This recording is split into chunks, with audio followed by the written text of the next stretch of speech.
Okay, I'd like to call to order the Newburgh School Board of Directors meeting for May 27th, 2025, and we will start with the flag salute by Director, newly elected Director Byerly.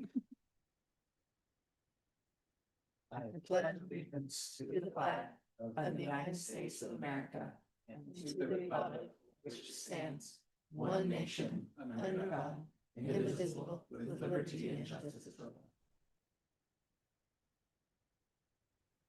Okay, we are going to um, recess to executive session to evaluate employee performance per ORS 192.6602I to review and evaluate the employment-related performance of the chief executive officer of any public body, a public officer, employee, or staff member who does not request an open hearing.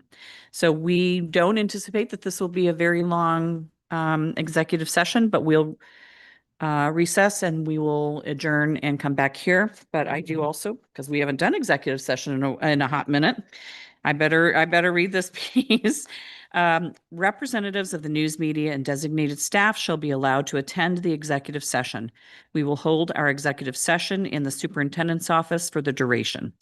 Representatives of the news media are specifically directed not to report on or otherwise disclose any of the deliberations or anything said about these subjects during the executive session, except to state the general subject of the session as previously announced. No decision may be made in executive session. At the end of the executive session, we will return to open session. Okay, we will be back shortly. Thank you.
Oh, no, that's not gonna work. You're able to see it, right? Just move it down, okay? Okay. We're talking. So, speaking, so you'll kind of stand, kind of your quarter. Okay. So, I mean, yeah, it's for you. I would be.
Okay, we are going to resume the board meeting from our executive session.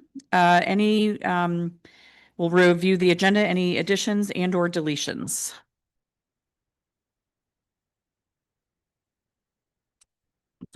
We've got a packed agenda tonight.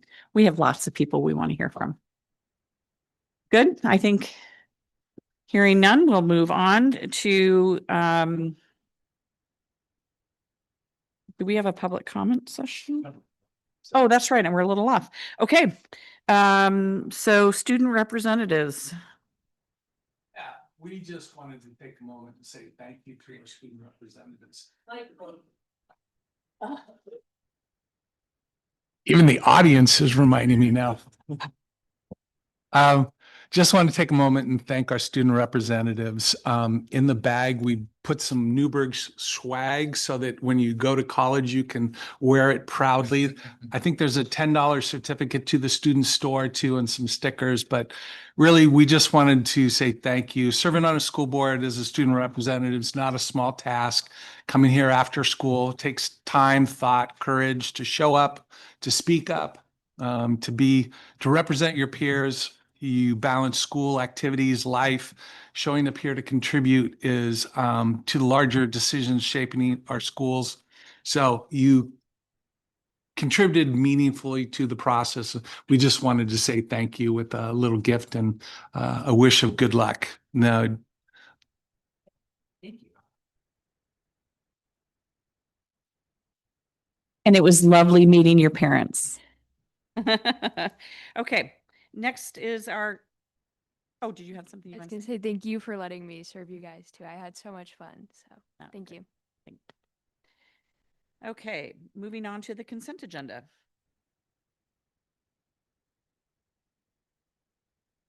Always like to point out our donations from the Willamette Valley Kids Art Program for $500 to Mabel Rush and the Early Bird Rotary Club, $400 to the Edwards Resource Room.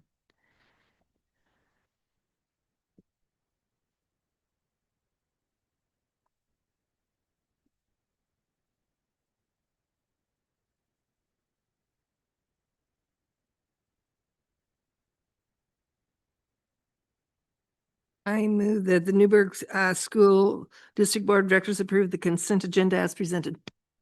Second.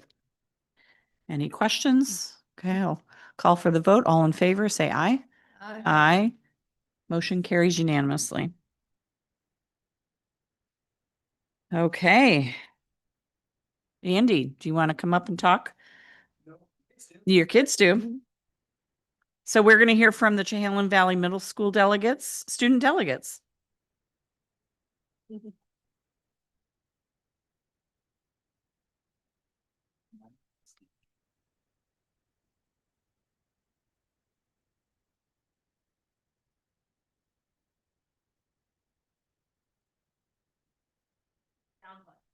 Yeah. Maybe.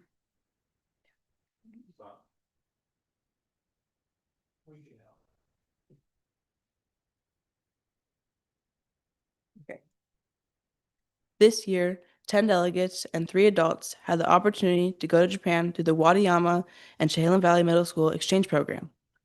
We all got the chance to have this awesome experience that was a huge part of our lives, and it will stick with us for the rest of them. There were so many things that we were able to do and look at thanks to the amazing coordinators of this program. Next slide. Schools in Japan are really different from the schools here in America. They usually have 2 to 3 floors and have lots of classrooms. The schools have usually gardens around the area with beautiful flowers. Another thing, they have lots more choices for after-school activities and electives than our school. We got to do some different crafts and we got to hang out with the students a lot. We played with them in soccer and also flying paper airplanes. We also played an instrument and tried pottery. At Wadayama Junior High, some of us tried kendo, which is a bamboo sword fighting class. That was super fun. The school lunches in Japan are super good. They are also super healthy and have lots of nutrients. The students there serve the class and they clean up after themselves. There are no lunch staff or janitors. All the delegates said the food was delicious and had such a great taste. Japan has gardens of flowers everywhere, and the schools are no exception. They have lots of areas around the school with green and beautiful flowers. It even has some between the buildings. At CVMS, we have a Japanese garden that has stepping stones and a fountain. It shows the strong bond between our schools and cities.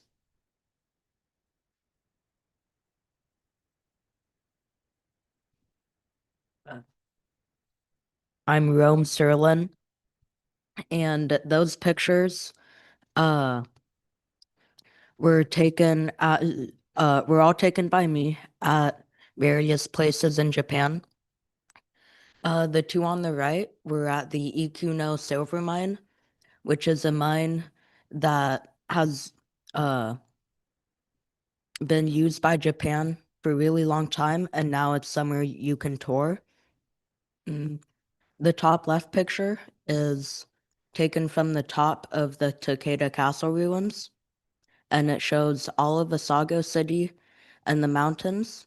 And the name Wadayama actually means rice fields and mountains coming together, which you can see in that picture.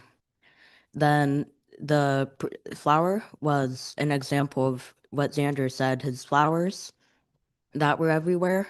Next. Then those two were also taken at the Ikuno silver mine. You can just see that everything's really bright and there are a lot of colors.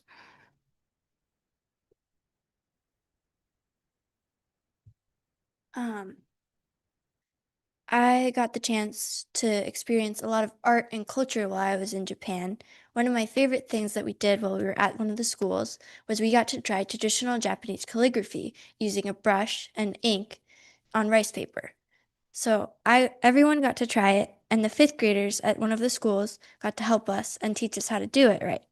So I made that character, which means book, and there were lots of different options from fire to water, but it's a very hard process to get because you have to try over and over and get it just right before you can go on to the next character. Next slide. Some of the traditional art that we saw in museums and other places was models of traditional life in Japan in when it was like a long time ago. They're really small models, but they really showcase the beauty of ancient Japan and the beauty of the craftsmanship and the hard work that the people who made it put into it. We went to an art museum and I had the experience of making stone necklaces, and the museum had a lot of traditional pottery that was really beautiful and had been made by people in the area of Wadayama. I also saw more models of samurai and traditional life in feudal Japan, and that was very beautiful, and it was very moving to see that so well represented in so many ways. Thank you.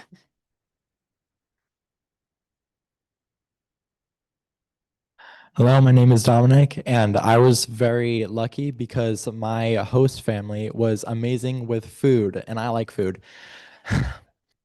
My parents cared a lot about how healthy and also tasty it was, and for breakfast, I got awesome stuff like toast, but with also ham, tomato, and egg on it, and as you can see in the middle, wonderful dinners with all the food categories, and I even got to help cook some meals, like that one picture there.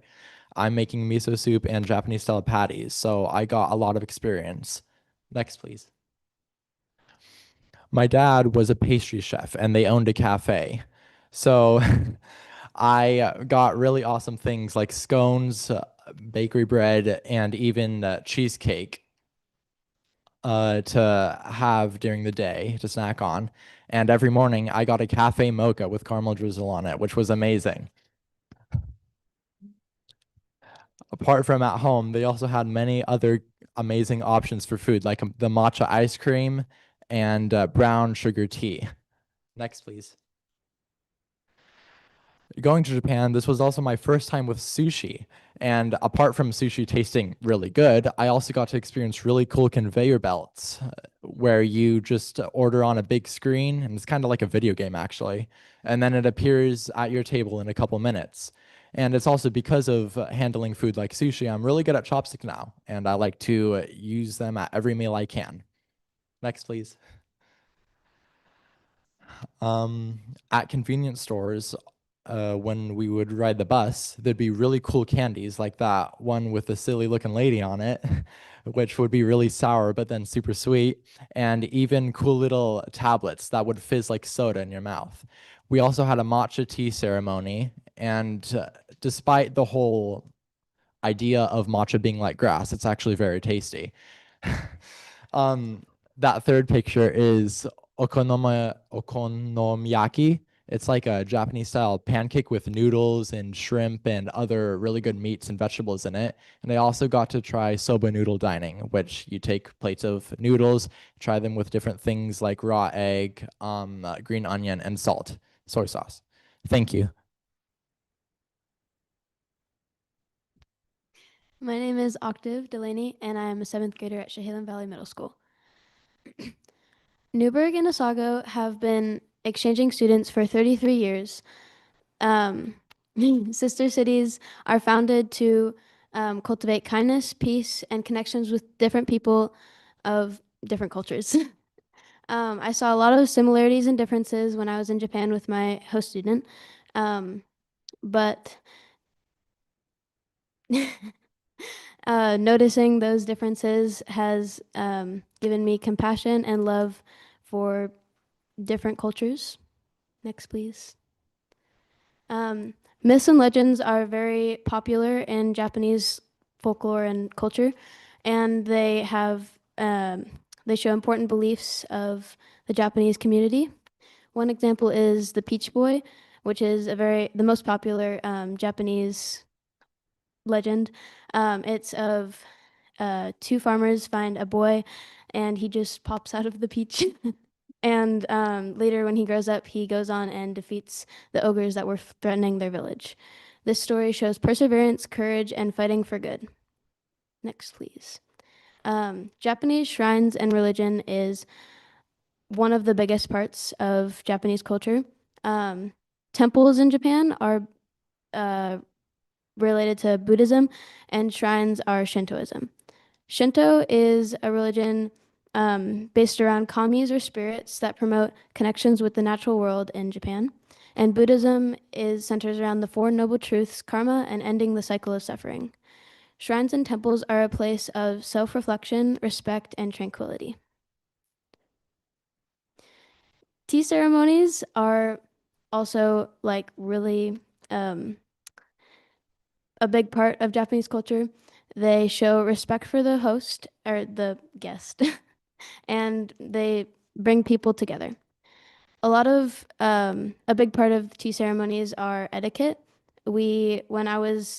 While we were doing the tea ceremony, some etiquette we had to follow was sitting on our knees. It was very painful. And drinking every last drop and every last crumb that they gave us. And tea ceremonies are a great way to channel peace. Japan is a very respectful and kind country, and I learned that while I was there. Japan really they focus on the importance of respect, kindness, and community.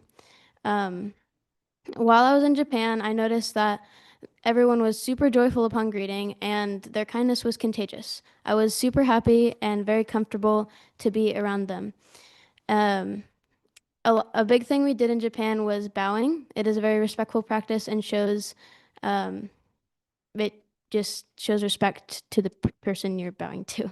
The community is super kind. They take in everyone, even strangers, and treat them as if they were their own.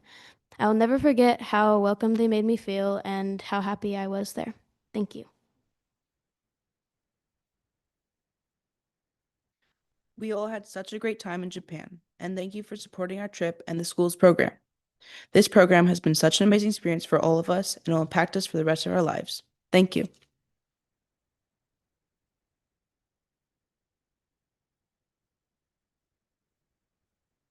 Do any board members have any comments or questions?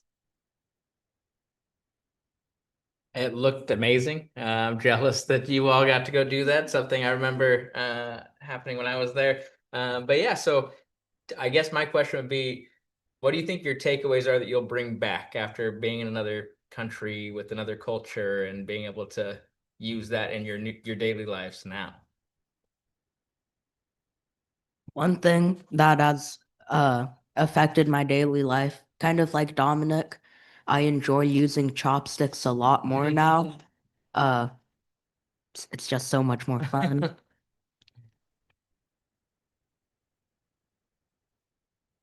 One thing that had, sorry, we had very good routines with the host family I stayed at. So I'm definitely taking back stuff like morning and afternoon walks with the dog and spending time to cook a very healthy and nice meal, taking that back home now and using that to just live a better life, to say.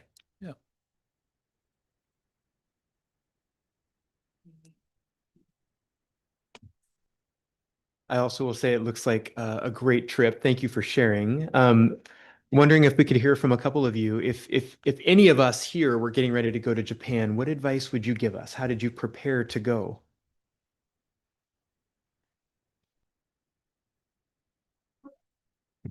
So a lot of the videos you'll see about like Japanese etiquette, what they most of what they say is true, but not like to as big of an extent as the video shows. Like it shows a lot of chopstick stands there. It's pretty rare that you'll actually see chopstick stands used there. Most of the time you just put it across like a plate, and whenever you have rice, you're always supposed to hold the bowl up to your mouth and use the chopsticks with your other hand.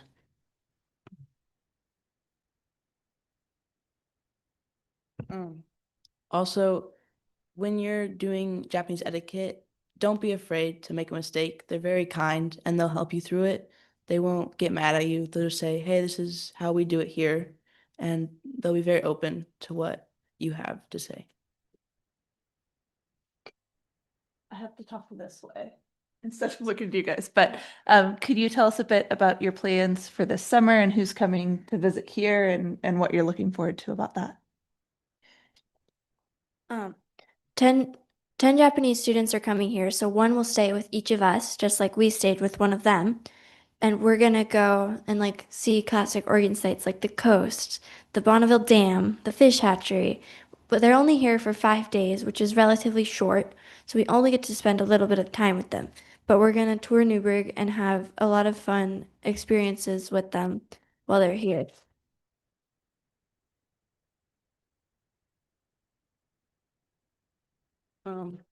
Well, my family, we're taking them to a rodeo in McMinnville. So we're really excited to show them that, which is a big part of over here. And there's a lot that we're going to do, like Multnomah Falls, and show them different sites. And I'm really excited.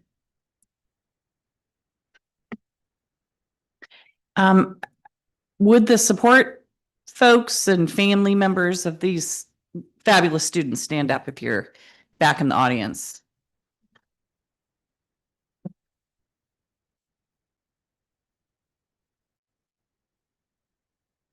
Good for you. Thank you for giving them that opportunity to go and see another culture and the beauty of Japan. They did great. You should be very proud. Sorry, I'm getting choked up, but not emotionally. This was great. I have a question about your t-shirts. Did you guys design them? Another one of our students did. She's not here today, but she'll be presenting to the city council. But she designed, Maya Kubik designed these t-shirts, and she also did the designs for our other t-shirts that we made. Because we had 3 t-shirts for this exchange program. So she did the designs for all of them, and they turned out really great. They're beautiful. They're just so beautiful. Well, thank you so much for coming and thanks for sharing your experience. And I'm so glad you got to do it. And, there's great opportunities for youth exchange through the high school, through Rotary and other programs. And so I hope that you continue your love of travel and experiencing different cultures. So great. Thanks for coming.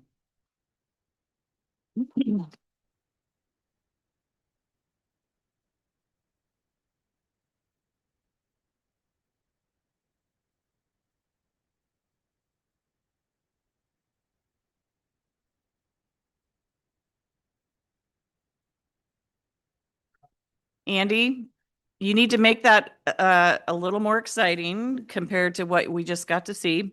We're going to now talk about middle school fees. So I think it's okay if you want to sit over here by Nate. If you want to turn that, it's a little easier for us to see you.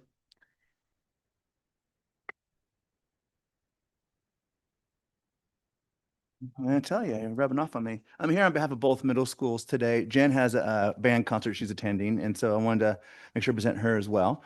We have two potential changes to our fee schedule for middle school.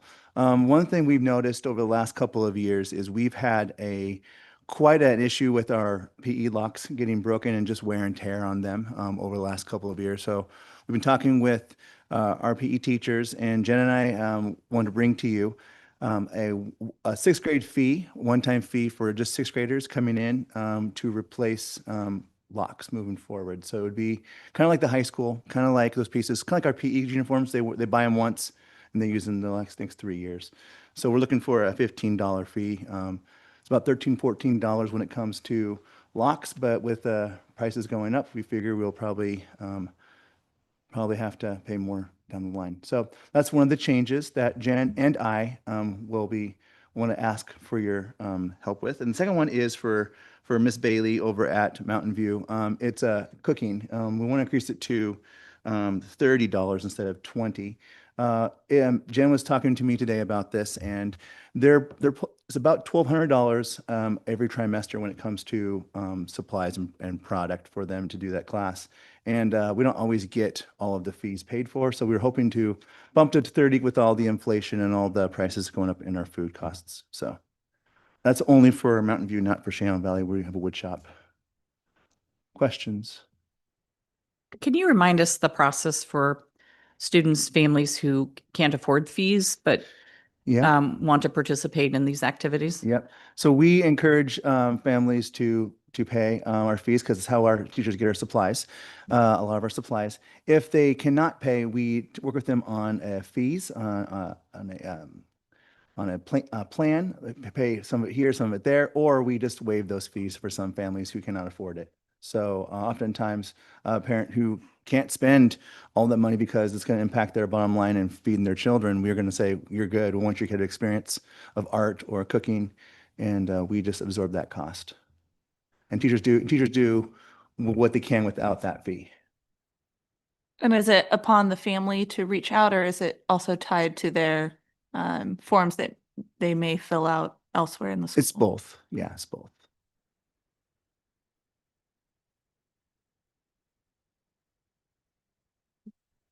Any further questions about the fees? Because do we vote on these this is action next time. Okay. Okay. All Thank right. you. Thanks, Andy. Go home. It's a school night.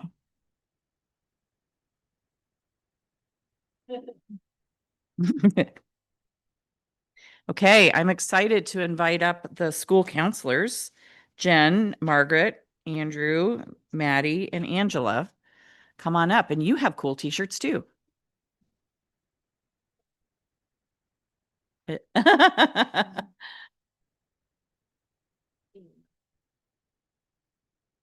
All right, well, thank you for having us. We are a small portion of our school district K-12 counseling team, and we're just so thankful to be able to come and share with you how we support students and student success through school counseling. We are, the purpose of tonight, informing and aligning with the Newburgh Dundee Public Schools district goals, and then just talking about how it's an integrated process, and hopefully the purpose of tonight, after tonight, and the presentation, you'll have a better understanding of what it is that counselors do, where that comes from, how we are an integral, integrated part of our schools. And we love partnerships with our families, our students, our board, our community, and how we can just have more awareness about how we can partner together and open that invitation. So I'm Jen. This is Angela, Margaret, and Maddie. And Andrew Reichenbach was also part of our planning team, but he had a awards banquet at the high school that he had to attend tonight. So. All right, we're going to start with a welcome activity. And we'd like you to kind of just to spend a minute and think about a specific young person who you care deeply for.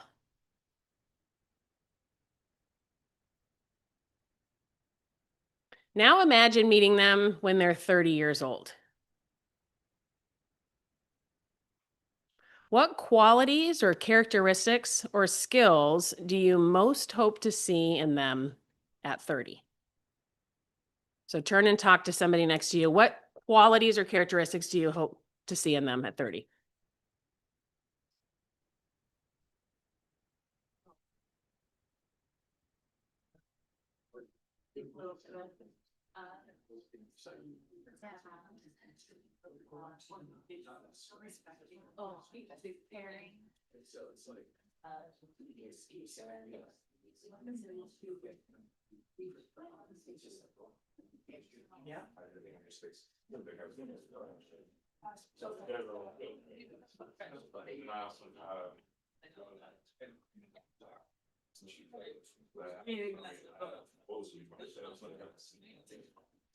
All right.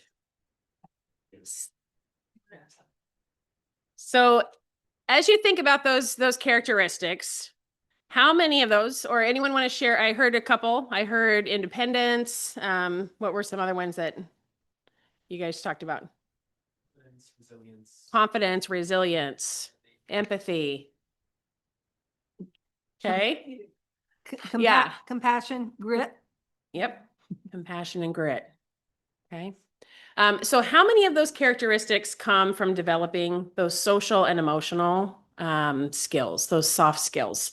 And when we think about the academics and the package of what we're teaching students, we also want to make sure we're integrating those things, because when it comes to 30-year-old, what are the skills that are going to allow them to be successful? Those soft skills. So tonight we're going to go on a journey to see how we will take those soft skills and integrate them along with our academics and learning to work and learning to live. So come on over, Maddie.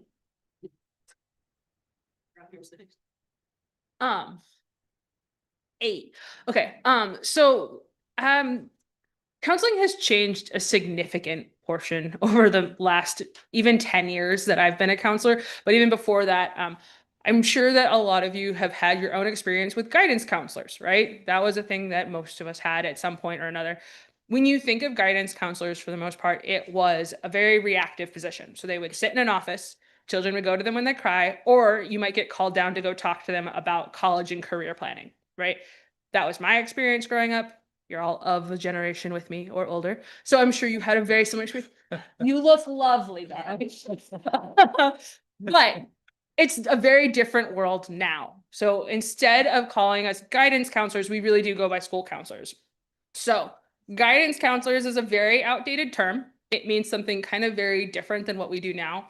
Instead, we really do prefer to be called school counselors, which is the current terminology. And instead of being a very reactive, kind of focused on the college or career role, instead we are at every level and kind of an integral part of schools. So not only are we teaching those skills, we're helping support the social emotional development of those skills, as well as kids needing crisis or intervention support. We do so much more now with the college and career that starts much earlier rather than just your last 2 years of high school. So it's really become an integrated multi-level process compared to the reactive counseling that it was.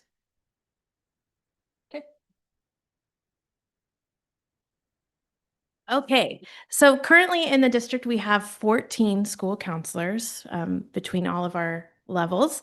Two of those positions are people that work just part-time at a school.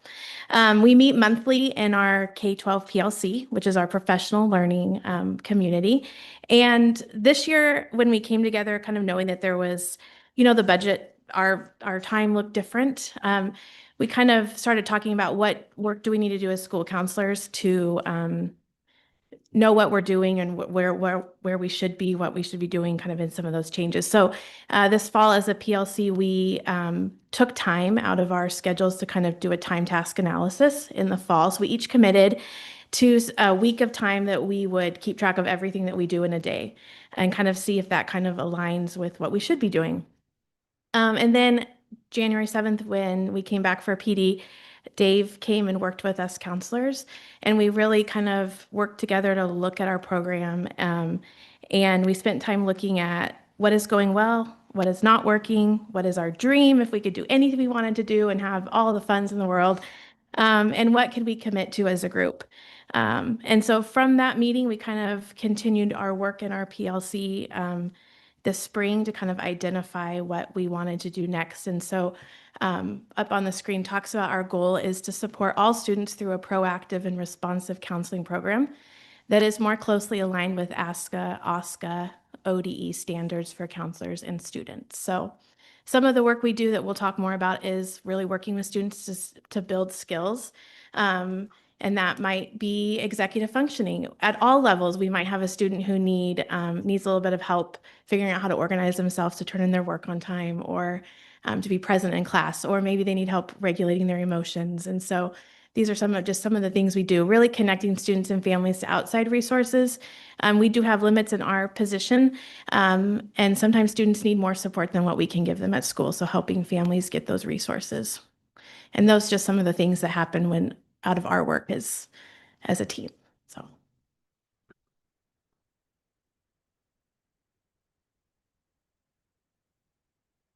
The feeling of belonging and connection is one of the needs that we have, which lends to an increased ability to be successful. Having a school counseling program increases the likelihood that we can provide this feeling for kids. Research has shown that when it's one of the factors measured in a school, it supports an increase in average daily attendance, which impacts individual and overall school success, along with graduation rates. That was a quote from one of our elementary parents in the district.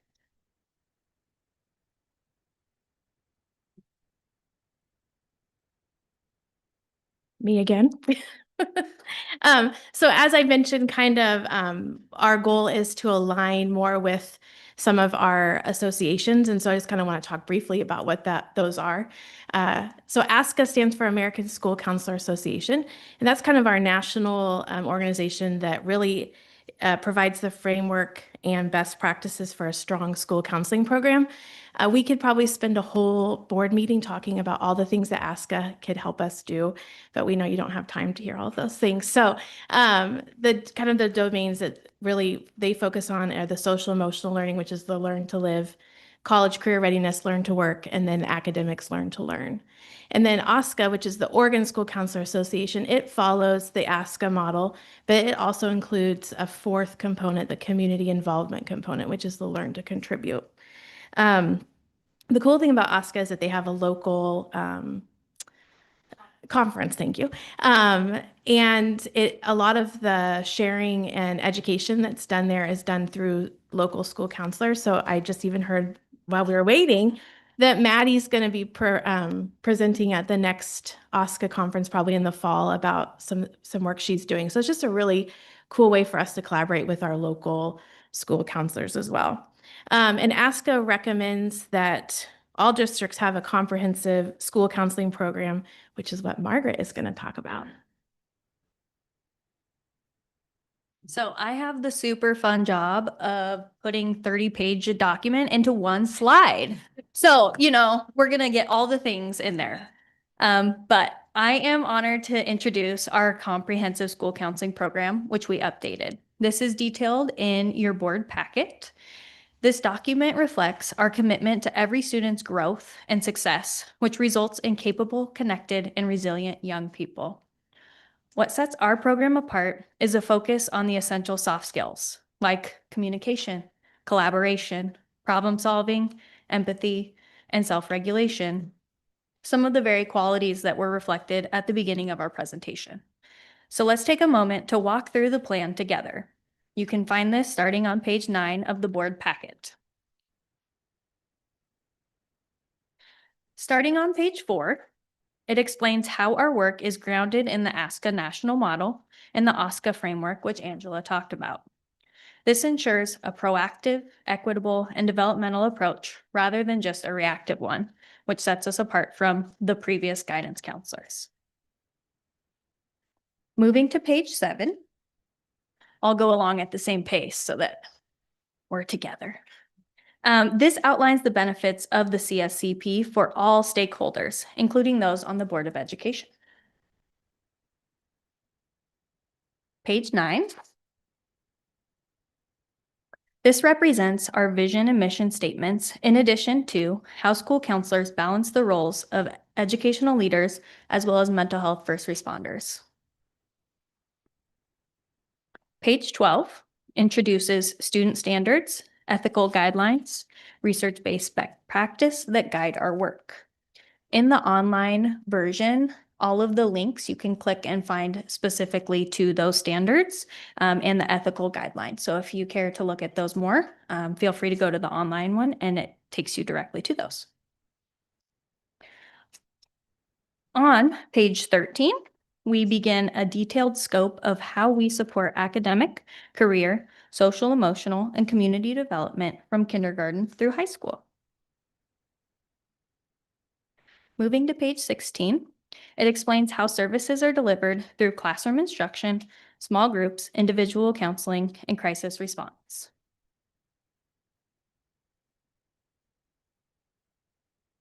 Page 19 includes recommended use of time and a section about how data guides and improves our practice. Page 20 highlights how school counselors advocate for individual students and ensure success, support, and success for all learners in our school district. Page 22 lists the key community resources and outlines that we have for assisting families in accessing individualized supports. Page 23 details essential resources, support, and structures needed to implement and sustain an effective, comprehensive school counseling program. Moving to the bottom of page 25 into page 26, this offers a suggested implementation timeline and links to any forms and tools that we use, providing a clear view of what the CSCP looks like in action.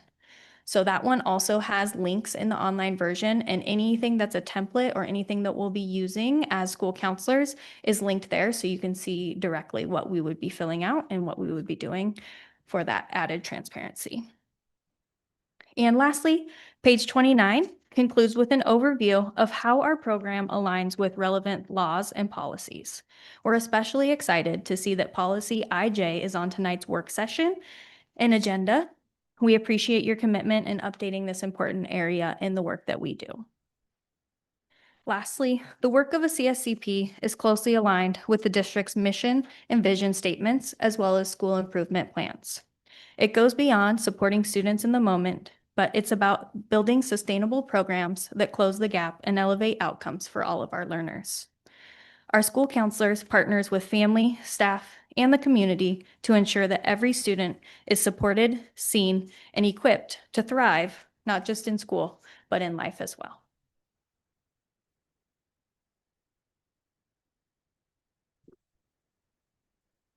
So that's kind of the what, and this just really quickly is some of the how. So what we have up here is in 2023, the Oregon School Board adopted what's called the Oregon T-Cell, or the Oregon Transformative Social and Emotional Learning Framework, which is what this visual is here. It is requiring for implementation for schools starting in July 1st of 2024. That partners with what is also, you'll see, called CASEL, the Collaborative for Academic Social Emotional Learning. So these are research-based and things that are integrated and research proven or research based. So the castle is where they look at curriculum. They look at what would be some of those programs that we might be using in our schools to help teach some of these soft skills. So you'll see in the middle in the orange there, self-awareness, self-management, and then you've got yellow, responsible decision making, and then the relationship skills and social awareness. So some of those skills. And you'll see in the rings around, it's not just counselors. It's going to be, we want to be partners, and we are an integrated part of all of that. So we have the SEL instruction in classroom. We also have school-wide culture. So it ties in with what we call like our positive behavior supports with the school-wide systems for equipping and reinforcing positive practices. And I think about Japan and how they're teaching etiquette and what, these would be like, what are our expectations? How do we live? What are our norms, so to speak? So in our school-wide culture, and then authentic partnerships. So partnerships with our parents, our families, our community members, our school board, our business community, and creating authentic partnerships with also aligned learning opportunities. So we're not just saying, oh, well, I think this sounds good, and it's a passion project. It really is going to be standards-based and aligned learning opportunities. So you'll see classrooms, schools, families, caregivers, and communities. So really looking at collaborative, systemic, and integrated partnerships based on those learn to learn, learn to live, learn to work, and then learn to contribute. All right. So I'm going to talk a little bit about what the day in the life of a school counselor looks like. I found this really great graphic that talks about it. Our jobs are very different depending on our level. As a middle school counselor, I spend a significant amount of time doing mental health first responding. I also spend a lot of time working on like social groups, connecting to students, and like collaborative problem solving, both with students, families, and then with staff. In the elementary level, it's more about recognizing your emotions and being able to express them, as well as learning to connect with each other. In high school, it's more about developing those skills into a path for yourself and learning to stand on your own and stand up for yourself, which is always a great skill to have. So what a day in the life really looks like. So what exactly do school counselors do? There are whole books about us out there, folks. So these are the things that kind of happen at every level. So all of us do groups to some extent. What it looks like, again, might look different in an elementary versus a middle versus a high. Classroom lessons, topics of bullying, getting along with people, how to not be a friend is really great in middle school. Individual counseling, so that might be with more of our students who need extra support once or twice a week. Not therapy. I want to be really clear, we don't do therapy. We do collaboration between students, staff, and guardians to support the development. So that might be working with parents about, hey, I'm really struggling getting so-and-so up and out of bed to school. How can we help do that? Okay. How do we help create routines at home? How do we help entice the student to come to school? How do we reward that intrinsic motivation and build that muscle up? And then we also have our crisis response. This is probably the hardest part of our job, in my opinion, because we really do get to see people in their worst moments, which can be really hard. And while this is like a day in our life, we also need to acknowledge that there are a lot of things that get in our way. And so the 4 things I was just kind of going to talk about very briefly are that we have kind of a lot of things that we've been assigned, especially as we have lost people last year and had to figure out how to support students with less resources. So one of the things that ASCA, the American School Counseling Association, does not want us to do, but which many school counselors do, is the 504 case management.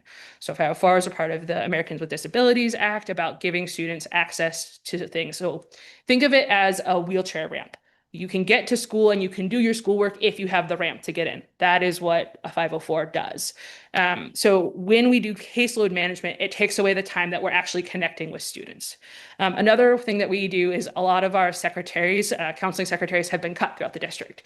So that means that some of the communication that I would have, that I'm doing now, I would actually usually use a secretary for. And so instead I'm spending my time writing those emails, responding to things, which is always going to be part of my job, but there's a difference in the level and intent. And then the other thing that happens often in our elementary schools is our counselors get tasked as behavior support. So they get to be an unofficial one-on-one for some of our students who are struggling with needs where there isn't really a great plan for them, or maybe the general education environment isn't the right space. The last thing that we are struggling with specifically at Edwards and at Mountain View, and then somewhat at the high school, is the lack of Spanish-speaking support in our counseling program. There are no bilingual counselors in this district. None. I speak some Spanish and I can have some conversations with students. I am not comfortable doing significant amounts of educational work with students in that capacity though. So when we are working with students right now, often our students don't have access to the same level of resources. My Spanish speaking students can come to me and we can kind of hodgepodge a conversation together and hopefully I can support their needs, but they miss out on things like not every presentation is in Spanish for them. They miss out on some of that, right? They can't necessarily walk in and have a conversation with me about something really difficult. I have to go get translation support. And then our mental health support is very limited. We have one Spanish-speaking mental health person at the elementary level, and we have one Spanish-speaking mental health person at the high school. We don't have any in middle school currently. And so what we have done is done a lot of referrals to Yamhill County Mental Health who do have some of it. We have had to do things like have Zoom meetings with them. So they have a translator, a counselor, a therapist, and the student, which is not ideal. So there is a lot more that we can do to support our students and be an equitable body for them.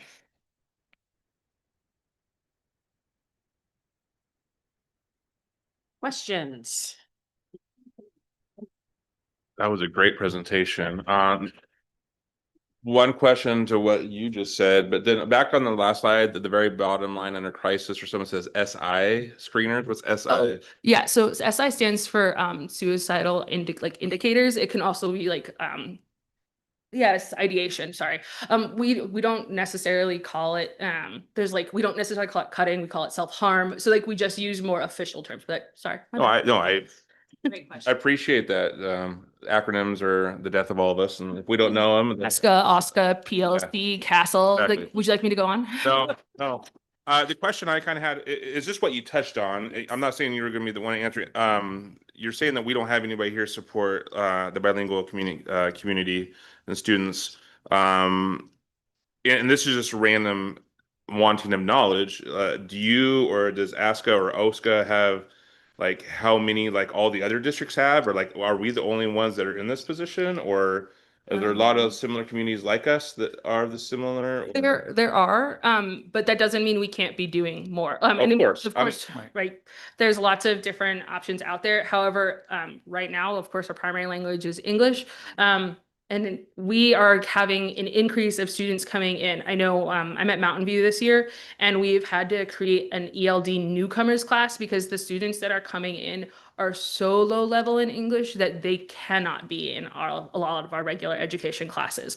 And that is different than our current ELD English language development model where it's pull-out services. Gotcha. So I would say that no, this is a problem that rolls through lots and lots of districts. And as we move forward, we're going to need to be smart about how we hire. I mean, in other districts, that's how we started to solve this problem, is just being forward thinking. I would say that what you're going to see in front of you today, there's two policies. There's the policy IJ, which is very general. It's not going to be very surprising.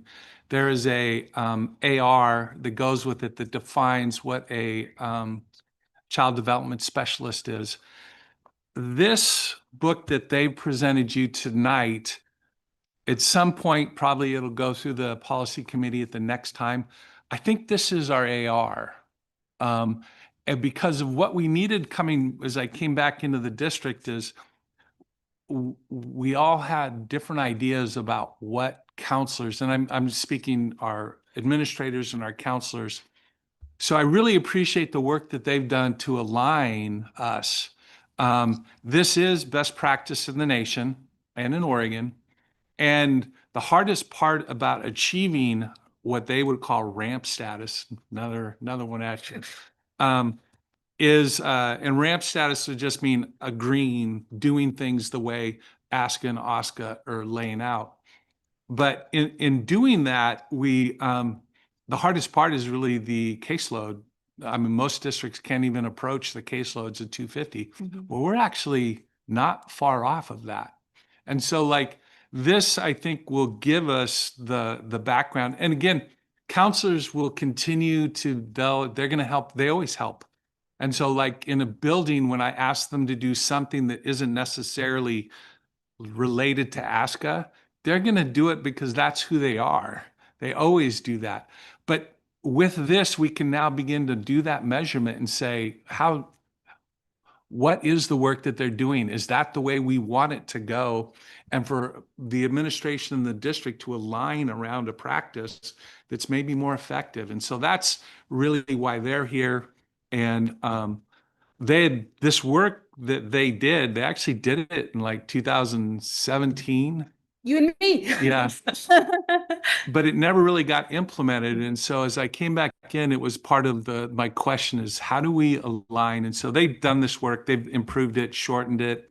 So I'm appreciative of them and kind of the work that they did around this. But that's kind of the idea is this is going to become the AR1 of that IJ to kind of define what the work is and for us to start heading towards better practices and alignment. And just to give you, because I know that Dave was talking about caseloads, I can tell you I've got friends in Beaverton right now.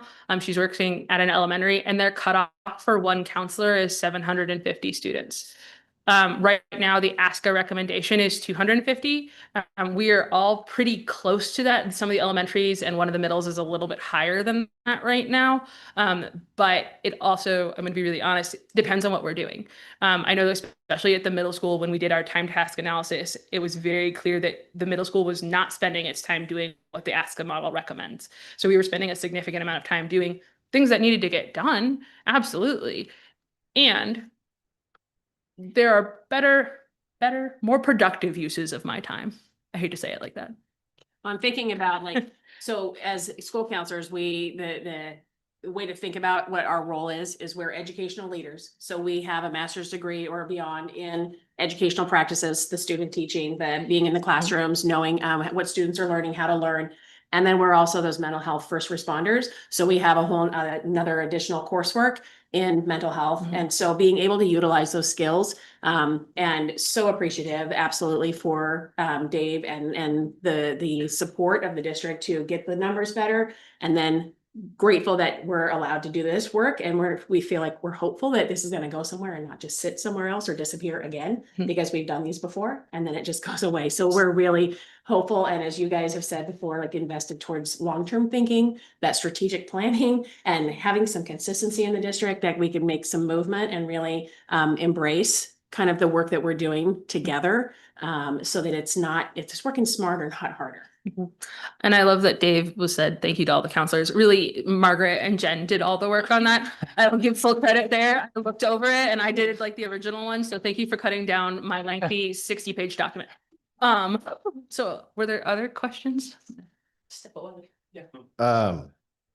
First off, I want to thank all of you for the work you do. I know in my line of work in my district, I know we just talked about Child Abuse Prevention Month recently, and the bulk of the cases that we work come from mandatory, reporting from counselors.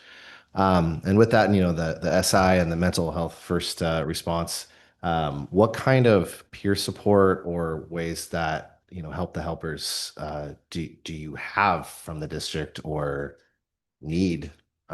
Yeah, so part of our Or how bargaining it's big. contract, great question, because we are helpers and we try to use the analogy of, in the airplane, you said if you oxygen mask drops, help yourself first, and it's easier said than done. So that is part of our purposeful practice. Our contract has sessions with our 6 free sessions that any staff member can access. So that is very valuable. And then we are integrating in our professional learning community, that PLC, looking at how we can do some peer supervision, some clinical supervision embedded, and creating space and time for us to say, what's the hard thing right now for you? Or do you have a space? And then, or who is your person that you're going to, and being more purposeful about integrating that, because it is easy just to get caught up in the work. And then we just get into the let's get it done. instead of what do we need? So really being more purposeful about, and what's a hard case you got right now?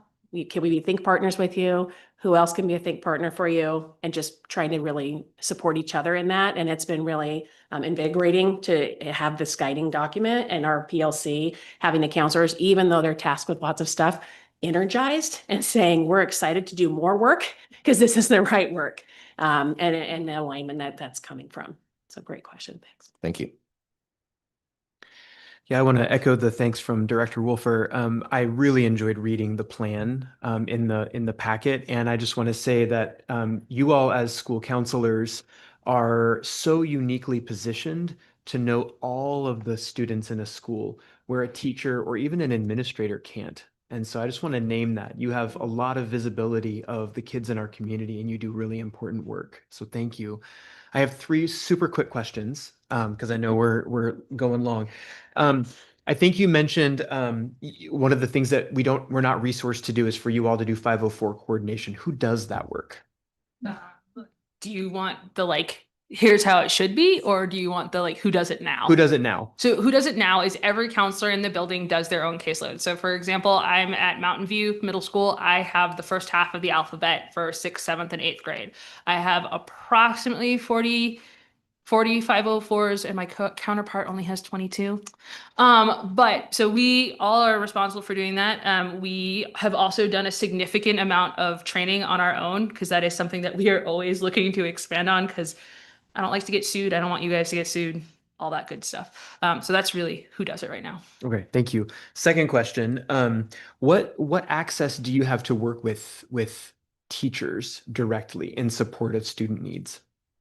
So that would fall under that collaboration. And so making sure we're partnering with teachers, talking during, before school, after school, during their prep times, just asking, doing needs assessments, needs surveys, just trying to find out what do they need? How can we support? How do we prioritize? So that would fall under the collaboration. Great, thank you. And then my last question is, you talked about, I think I heard you talk about an annual conference, maybe OSCA. What other ability do you have to collaborate with other districts or even regionally, like through the ESD perhaps? Yeah, exciting. So the Willamette Education Service District, so the WESD that our district participates in and connecting with, they have 2 opportunities for counselors, kind of as that clinical supervision or peer supervision. There's something called the monthly counselor jam. And it is the Job Alike meeting, JAM. And so those are hosted by Miranda Tucker. She works for ESD. There's also another gal, Angela Halo, who does a more of a transformative social emotional learning partnership, and that might have people from ODE, the Department of Ed, who are there, and different partners across, and they have breakout sessions and small group things. So even though it's online, it's very personal. So those we do partner with that, and look forward to doing more of that.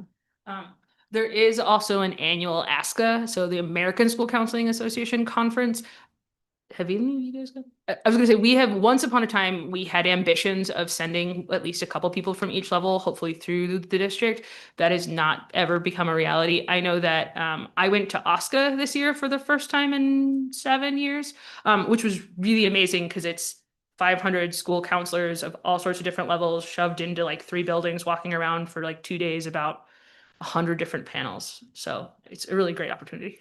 I will also, Oregon Department of Ed is also put together a 30-hour course on the comprehensive school counseling program that they are just rolling out and offering.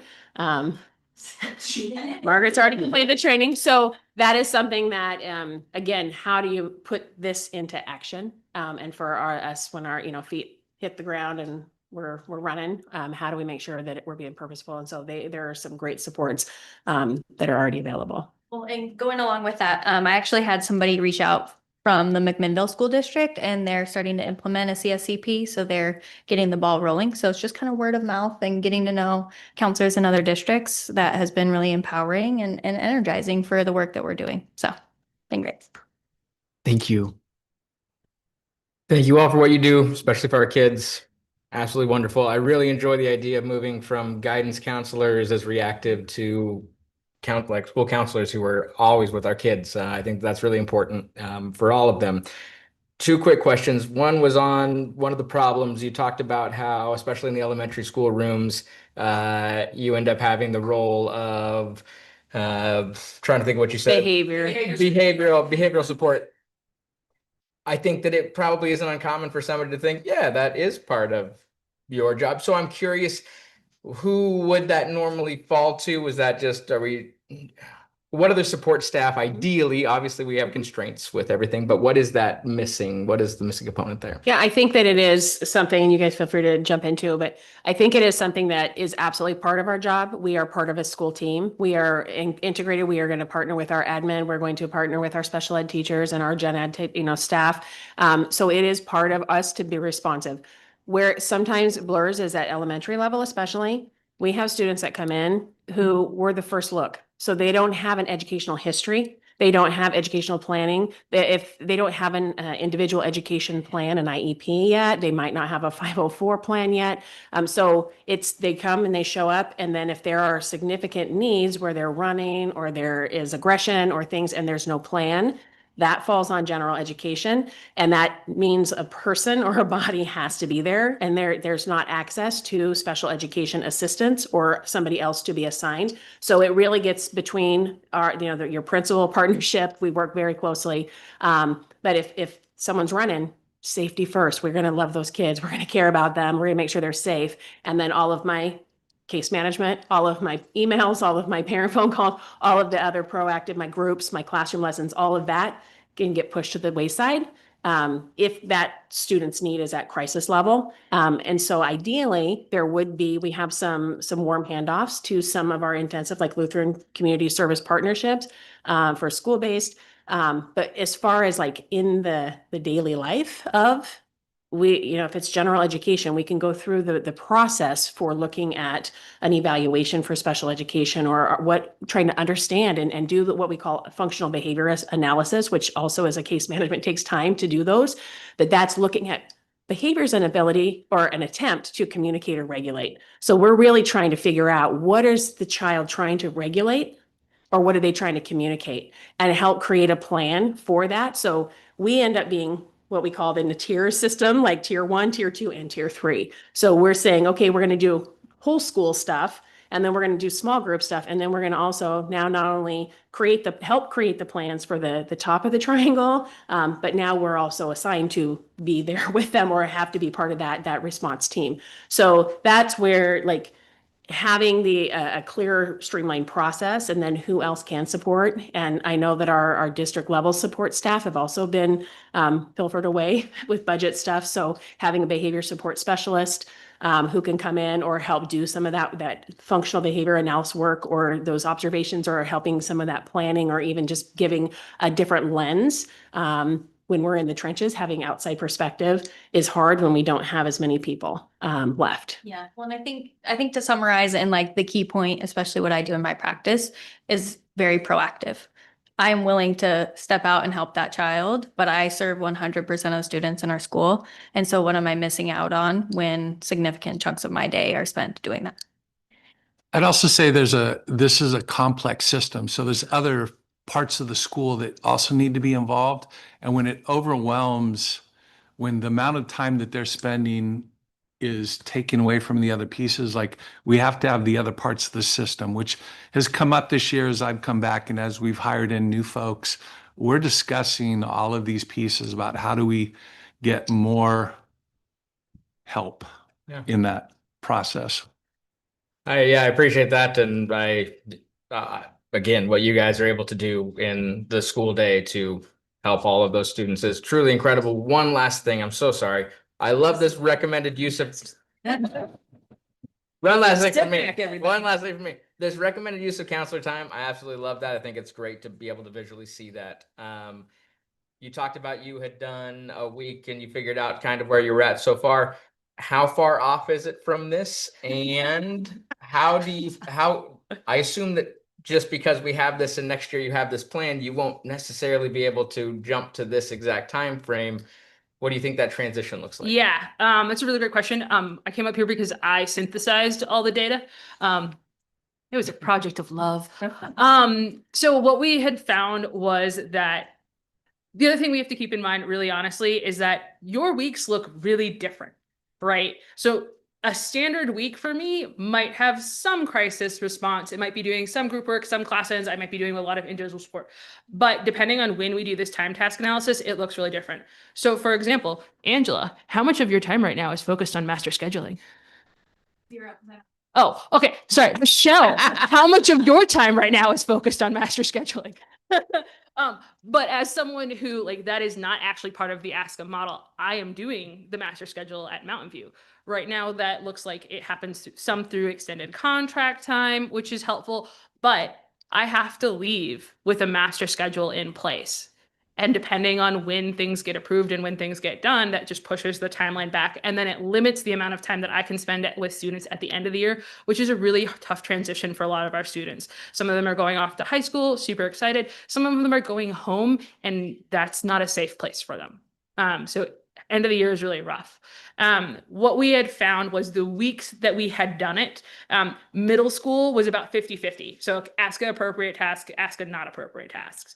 And we also included some of the program management nitty-gritty paperwork stuff in the non-appropriate task, even though it's technically appropriate, because we want to spend most of our time doing that.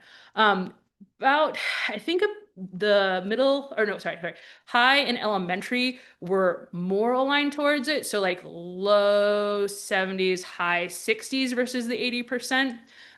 So that felt better. But again, it depends on the week. First week of school, I'm going to be doing scheduling work. So if you ask me to track about it, I'm just going to tell you I did master scheduling, right? This week, I'm going to do master scheduling. I'm in bar training all this week, so I'm not working with students at all. So, throws off the numbers. It's very subjective.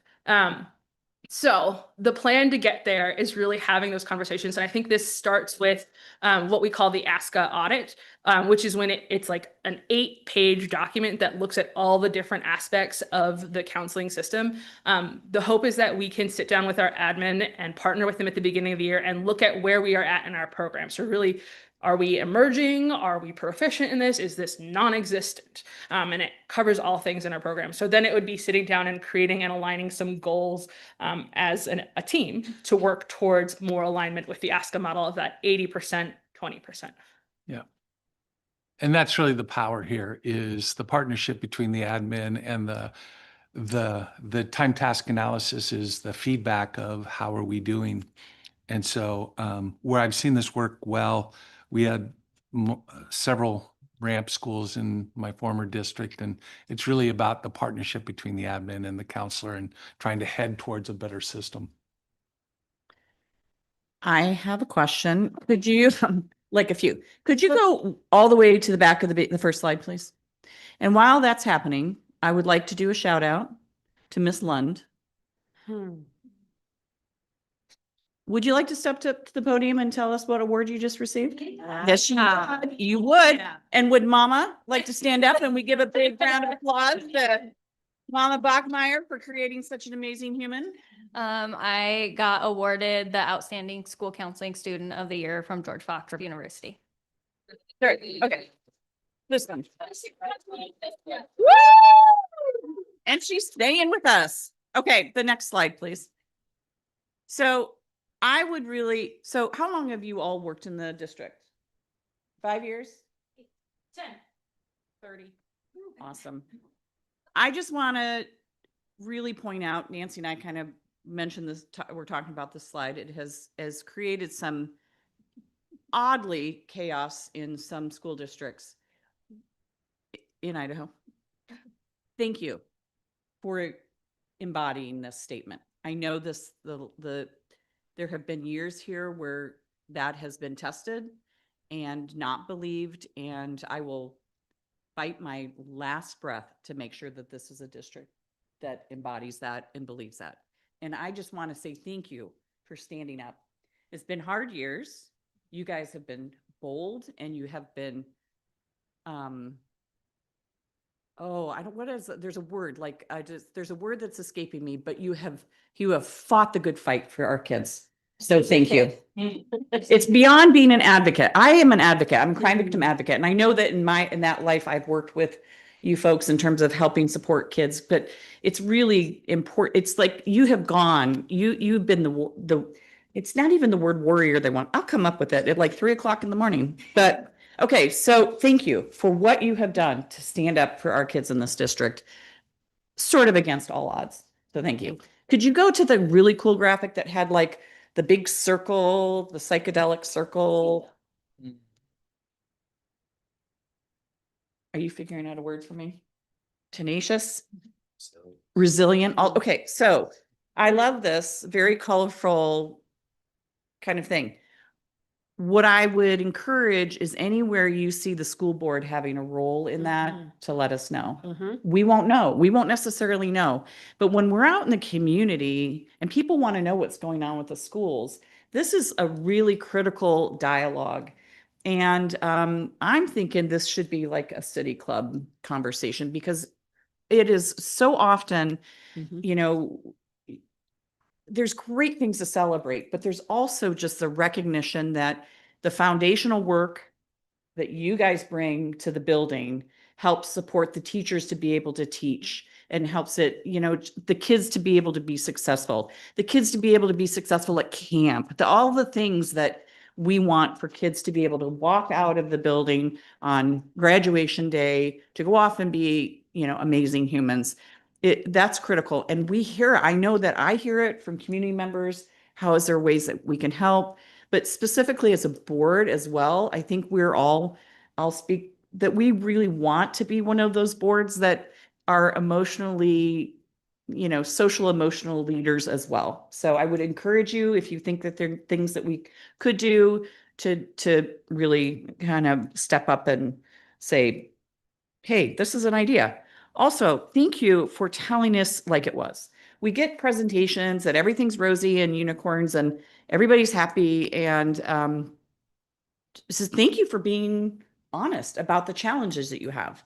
It is hard for us to set policy, to look at, you know, we really look to Dave and Nate to help us with the budget.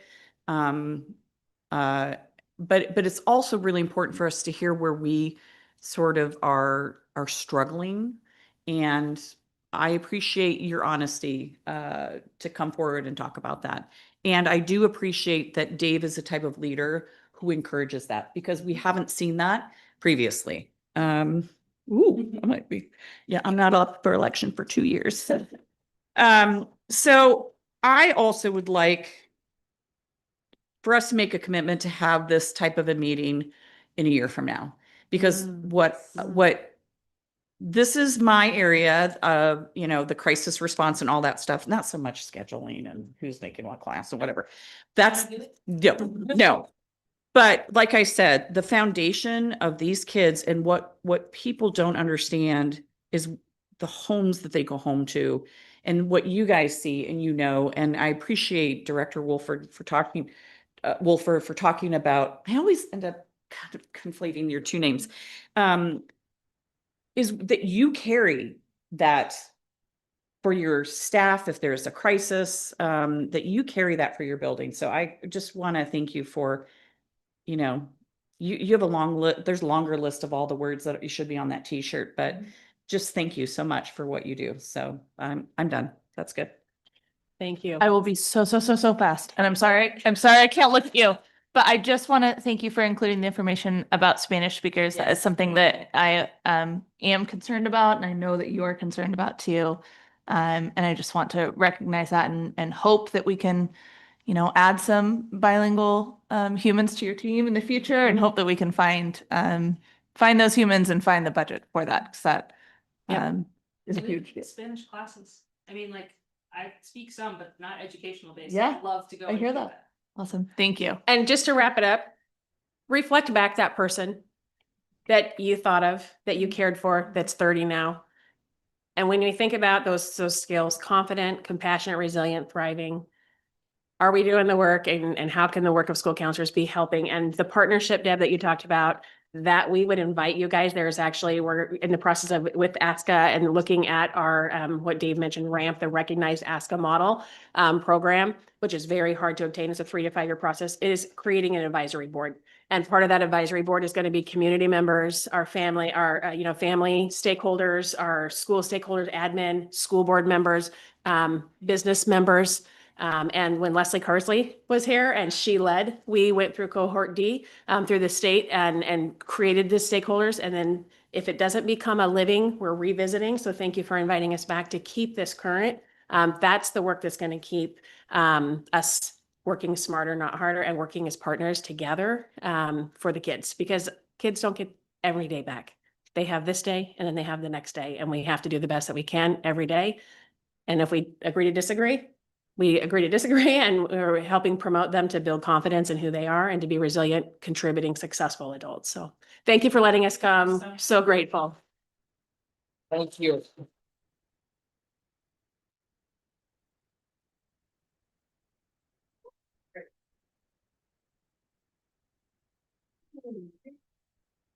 Oh, I'm mumbling, sorry. Policy, oh yeah, thank you, because I would not want to leave that robust, excellent conversation to dog policy. Okay, but let's talk about our fabulous student representatives. As a board, we need to sort of talk about our next steps. I believe we have 6, maybe 7 applicants, which is fabulous. I know that you must have been out there, telling everybody how amazing we are. So thank you. So last year, if memory serves, we got a lot of applicants, and then we had this sort of uncomfortable, awkward interview process here. And then did we decide that night as a board? Yeah, I'm looking to you guys. How did we? We collected kind of rankings of from people, and then the board leadership used that and then notified the 3 students that we appointed, and then also notified the other students and told them thank you. So we're looking at the policy. The selection of the student representatives to the board shall be conducted under procedures established by the board. Selected students may begin service on the board during July of their selection. So this is our time to really decide how we want to move forward on this. Dave suggested maybe the personnel committee could do the interviewing. I'm open to that conversation, or anything. It just felt awkward to me, and it felt I didn't love the process, maybe. So I'm sort of open to what do you guys think is a good idea? My biggest ask would be, if we're keeping the same kind of rubric for grading, I would love to have a different section added that maybe encompasses something that attendance and clubs don't pick up, because I think that there were some opportunities where it was not every candidate necessarily had those same opportunities, I believe, and you couldn't show that in the grading of it. So I would love to see a way that we could have that kind of extra thing. I don't know what it would be, but I don't know if that's making sense to anyone else, what I'm trying to say. It does. I liked them being able to do it in front of all of us. I do think, in terms of maybe accessibility, 2 things came to mind from last year. One, if we know ahead of time that there's any language barriers, maybe we have an interpreter ahead of time. And one thing that may help the student reps is maybe giving them the standard questions ahead of time so that they can prepare, especially again, going back to accessibility, maybe different learning needs, different language needs, and so they can really prepare that.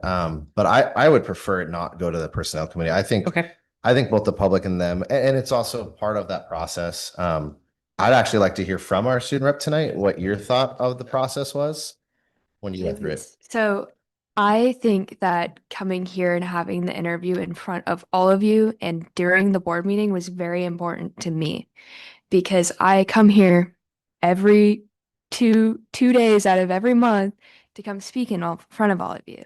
So if they can't properly show themselves and explain their thoughts in front of you, then maybe I think that's it shows them better as a candidate, because I have to think on the spot of what I'm going to say to all of you every time I'm here. So I think that's important that they still do that while they're here. That's really good input. Were there any other parts of the process that you think from our end we could have done better for you and your fellow candidates?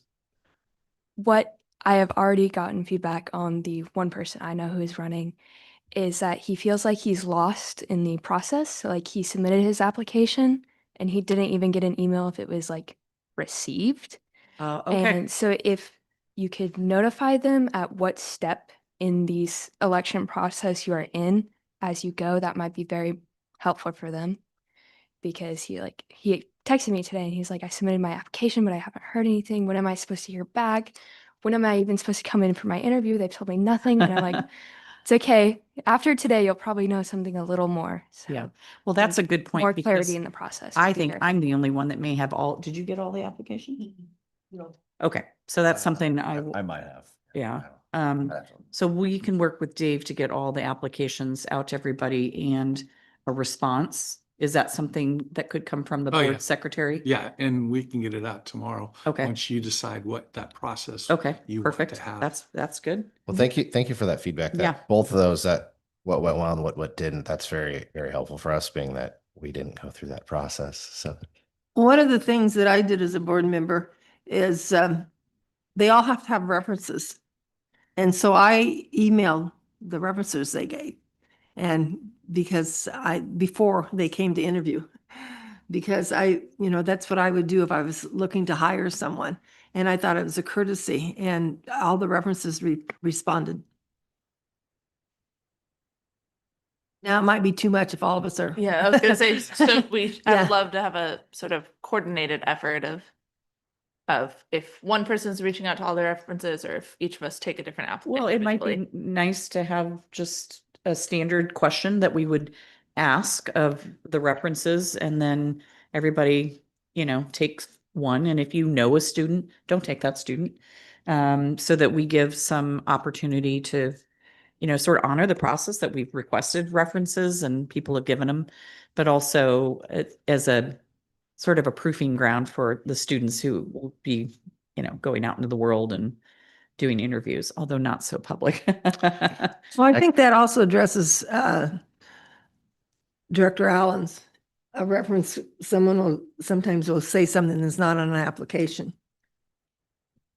I can't remember from the applications. Do you all know off the top of your head if we got any Catalyst people this year? I don't. You can't remember, or we don't? No, I don't remember. If we did, one idea that I don't know, 2 years ago we did, and it could be really interesting if we have 3 of trying, especially if we had more than 1 from Catalyst, maybe having 1 rep from Catalyst, 2 from the high school or from NHS. So I just felt that was really awesome that we had, I think, at least 1, if not 2 candidates 2 years ago. And if we don't get that this year, maybe there's some more outreach we can do to Catalyst for future years. Because I think that just having that voice on the board would be great. Yeah. I think my concerns, fall a little bit on what Director Allen was talking about. The rubric doesn't always capture enough of who they are. And I know student rep Katie very well. And then this is no dig to you or any of the other ones, but sometimes if they're in like a club or whatever, they make them stand out. But there's so many kids that aren't in clubs that need to be represented as well. So I think it's also maybe in line of maybe kind of the rubric, or making sure everybody has an opportunity to represent themselves and their community. And I know we had the language barrier issue last year, like to get that resolved, because I know I was a big advocate that time during that discussion. That was, I felt was totally unfair. So I don't know if this is like, we can have resolutions to that tonight. I'm just saying these are the things that I'm concerned about, and making sure everybody has good representation. What if one idea for that, and it could be clubs or other, what if it was, because I feel like every student has something, right? Everybody has something, and it may not fit in that box, but maybe it was a more open-ended, like what clubs or other things do you feel qualifies you for that? And then they can talk about, it could be as simple as, I'm helping raise my 5 siblings. I mean, something like that could be really great that you said wouldn't fit on a rubric unless it's asked and open-ended. And I think those are the kinds of things that something like that can help things we didn't think of. I agree. I still, it becomes the part of the rubric is that you have, I can't remember exactly what the 5 categories were. They were all out of 5 points. And it really was just like, it almost felt like it comes down to one category. And if somebody can hit this one or not, I don't know that I love the way the rubric was set up, I guess. I get that we need a way to do this, but to say, Nancy, you're pulling it up. Just, I believe it was like academics, attendance, like those things ended up going in, and then how many groups are you involved with? And those are all really important things, and I think says something about a student who wants to be here. But yeah, I just, there were a lot of opportunities that it just felt like there's no way to even have this person come close to a score of some of the other people based on the rubric alone. Yeah. Yeah. Well, and I mean, attendance is a easy thing to document, but it's also an important one. If they're not going to school, or if they're, not missing a day, that's a critical component, because I would rather, if their attendance is low, them not necessarily being here, but I just pulled the Rubric Act. We had activities, leadership, volunteerism. You write up their application, and then the board interview. So And then we also asked them that was private, because it's private information that came to the board, was not public, what their attendance was and what grade they're in. They don't have to be seniors, and which school they went to, and then their weighted GPA. I would just argue those first 3 are slanted more towards a specific student. Sure. And so when 3 of 5 rubrics are like, if we're talking about, low socioeconomic status, they might not have those opportunities to be a part of those clubs or do the volunteerism or do these things that are great and very important to the community we build. But I think this gives opportunities to be involved in ways that maybe they hadn't seen. The one other just devil's advocate I would say on attendance is it might also be good to have those kind of people if they have a reason, like there are blockades from me being in attendance, and maybe I can advocate better in this way, just as an argument against that, because we want people who are here, who show up to their classes and for all of this. But yeah, it felt like the rubric was slanted towards a very specific group of kids. With that, one idea then is, what if instead of giving just a score to those, maybe those are still there for our consideration. Yeah. But then as we get to know that, I just keep trying to think of like a way we can have a whole person metric versus a rubric. So even if attendance is low, maybe as we talk to them or get to know them, then there's a reason why. And because I'm also thinking about all of us on the board. We had to sell ourselves to the public, and we have a lot of different backgrounds and work-life balances, and like I can't go to graduation because I'm already going to a different one, and things like that if it was a rubric might change things. We have people that retired, people that are working, people that have kids, people that don't. I mean, it's all something like that would be a whole person. So that would be just my thoughts. I think that, this year, I think an effort to reach out to the references is good. I think next year, I would love to see, as part of the application, a sort of form that an educator has filled out or a letter of support from an educator. Because I think that those kiddos that don't have access to volunteerism or leadership opportunities or club access, I think a kid that would be applying to this perchance would have a relationship with an educator that could speak on their behalf. And also the act of going out to the teacher and asking for that reference and completing that as part of the application. I hate to put more work on teachers, but I think that including something like that as part of the application packet next year could help balance out or fill out that whole picture for the student. So I think I understand the situation. Why don't you let me draft something? This isn't dissimilar to other hiring practices that we have. And I understand the issues that you're talking about is we want to have a diverse representation here. So why don't I take a shot and then I'll push it out and you guys can provide me feedback and we can kind of go from there. So here's also just a general thing. And I know it's not going to be able to be executed this year because we're so far into May. We need to have the student reps interviewed and selected by mid-May is what I would suggest, because our next board meeting is the middle of finals. And if we're gonna do interviews, that's done. And then all of a sudden, then you get starting in school vacations or summer vacations. And so like the timing right now is like, we're not gonna have a good opportunity to interview and have good interactions with these kids. Well, could we do the interviews at the, I mean, it's after school, but at the June 20, is it? 20. Well, I again, then mean, you're gonna have summer vacation conflict. It might not impact it, but it is that idea of. Yeah. Right. I think that's a really good And idea. I know that's more future thinking. Yeah. Just, Well, both of your comments about, the process, because I think that encourages sort of maybe there's opportunities for more kids to apply, although 6 or 7 is outstanding. I don't even think I would have thought of being on a school board when I was in high school. But, so that's great. Okay, Dave, it sounds like you're going to do that. Yeah, I'll take some stuff, put together. We'll also set up a schedule for next year that you can, we'll throw it in front of you. Yeah.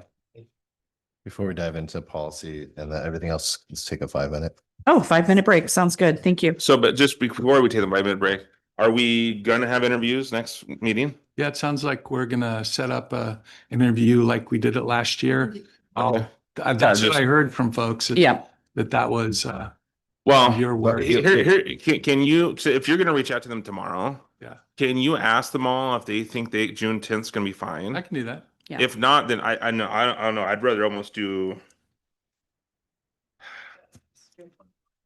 I know that, but I'd rather do something even ad hoc even before then, because you're gonna have finals and then finals, then you're gonna have summer breaks, and somebody's gonna lose out on that because of either of those two scenarios. Why don't we start with, can they make it for the June 10th? Yeah. And then Let us decide know. if people can't, then. Cause then I think you gotta go to the subcommittee, cause you can do that. We can do You that true. at any time. We could schedule it next week. Yeah. Yeah. Pros and cons of everything. We are going to take Sorry. a 5-minute potty break. Yeah, long one.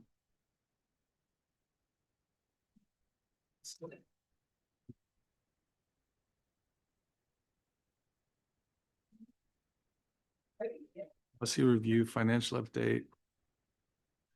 Could go pretty quick. I don't think it's gonna go too, I mean, the policy piece, we'll see how that. And there's nothing really spectacular on there, so.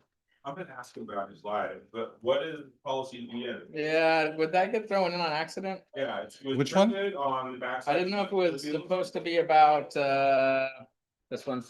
I don't know if it was supposed to be about the surplus. Oh, yeah, it was just information. There was a surplus in the consent agenda. And so the policies there, just to remind you what the policy is. But I was like. I was too.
Are we back?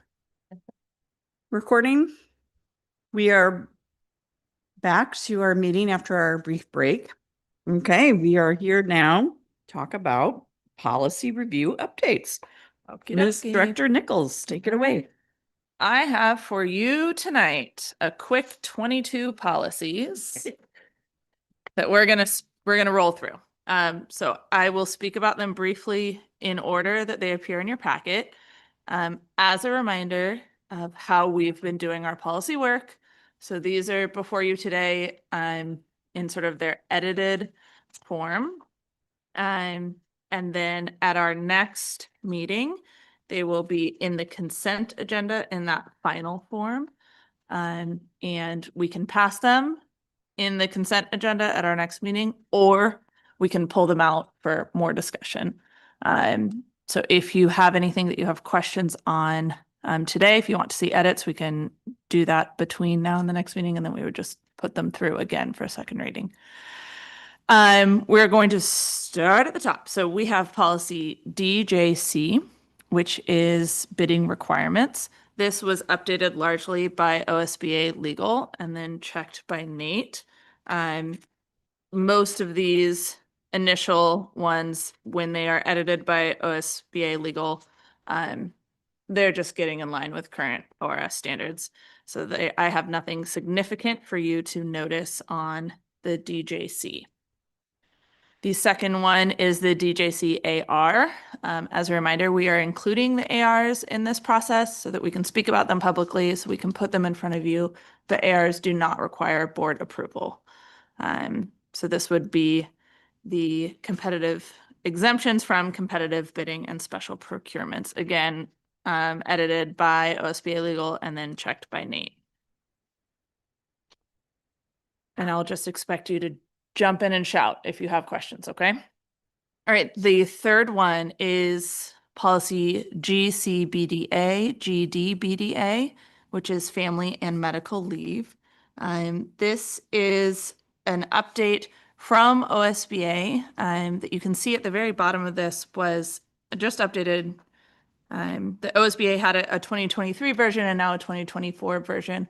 As I'm sure many of you are aware, there have been a lot of changes in Oregon law, including the Oregon Family Leave Act with paid family and medical leave insurance. So this is just getting our policies in line with state law right now. This also had eyes on it by OSBA legal and by Tammy at the high school, who is helping out in an HR capacity. I have a quick question. So the paid family medical leave insurance, is that through like the Oregon Unemployment Department? They do the same thing. There's an Oregon Mike. family leave. Mike. Microphone. My gosh. So Oregon paid family leave, I don't know if it's handled by the employment division or not, but basically there's a tax that's levied and all Oregonians have access to this now. So this is just basically updating the fact that there is now paid family leave in Oregon, where before it was just OFLA, FEMLA. I don't know if I answered your question, but Kind of, it just says paid family and there's no Oregon. I just didn't know if that was supposed to represent that option through Oregon. It's fine. It's just, I guess it's more of a, would like to know, understand what that is versus. yeah, the paid family leave and medical, paid family and medical leave insurance is the Oregon, that's the, Okay. yes. Thank you. Okay, the next policy in front of you is policy GDBDC, which is a safe leave policy. So leaves taken from employment on the basis of domestic violence, harassment, sexual assault, bias, or stalking. This is again one that is largely filled with ORS updates from OSBA. And it is just to comply with current ORS. Sorry, I'm gonna have some questions. That's okay. Do you know why they struck out all the definitions? The definitions were essentially moved a few pages and changed slightly. On page 55. Oh, I see. Okay, so but there's 1, 2, 3. That's 7. Okay, thanks.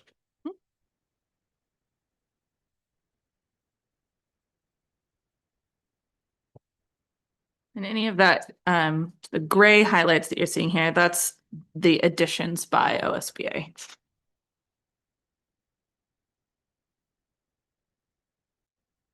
Okay, so I think I've read, so it's not equal. There was 8 earlier, there's only 7 now. It looks like victim of bias was added. Yes. So then what was? I don't know, that's fine. We're just following ORS, we're good. I'm just being too picky. The next policy in front of you is GCBD. Just before we moved, I think Go it's- ahead. they took victim of harassment out. No, is it in there? Yep, harassment is still in there. Yeah, I believe that the changes Oh. are based on that OAR that's grayed out. I could be mistaken looks there. like it's That was covered all employer. OSBA language though, change not. It looks like it was covered Voice employer bias. and eligible employee, which are moved into, like, just kind of hovered elsewhere. So just for some Yeah, reason, that wouldn't make and sense. it looked like it added additional crimes. Yeah, I'm sure that has been well vetted Yes. by Legal people. Okay, we have sick time, policy GCBDD, GDBDD. This sick time one includes more specifics on OFLA and PFMLI, the paid family and medical leave insurance. It was recently updated in 2024, and is just again, but the update from OSBA before that was 2016. So they had a lot of, I think, catch up to do on current ORS.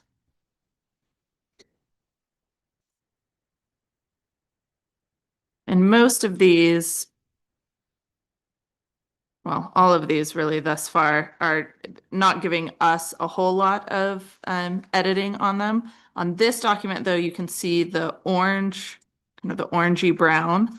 And those are typically some of our edits. And when you see things in brackets, it is when OSBA is giving us sort of an option. So some information there.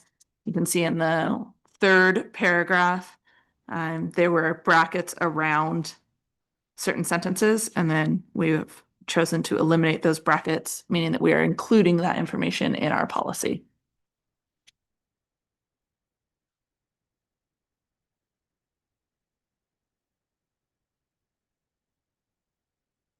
We also, Dave reached out to appropriate parties to make sure that this was also in line with, all of our bargaining agreements and whatnot.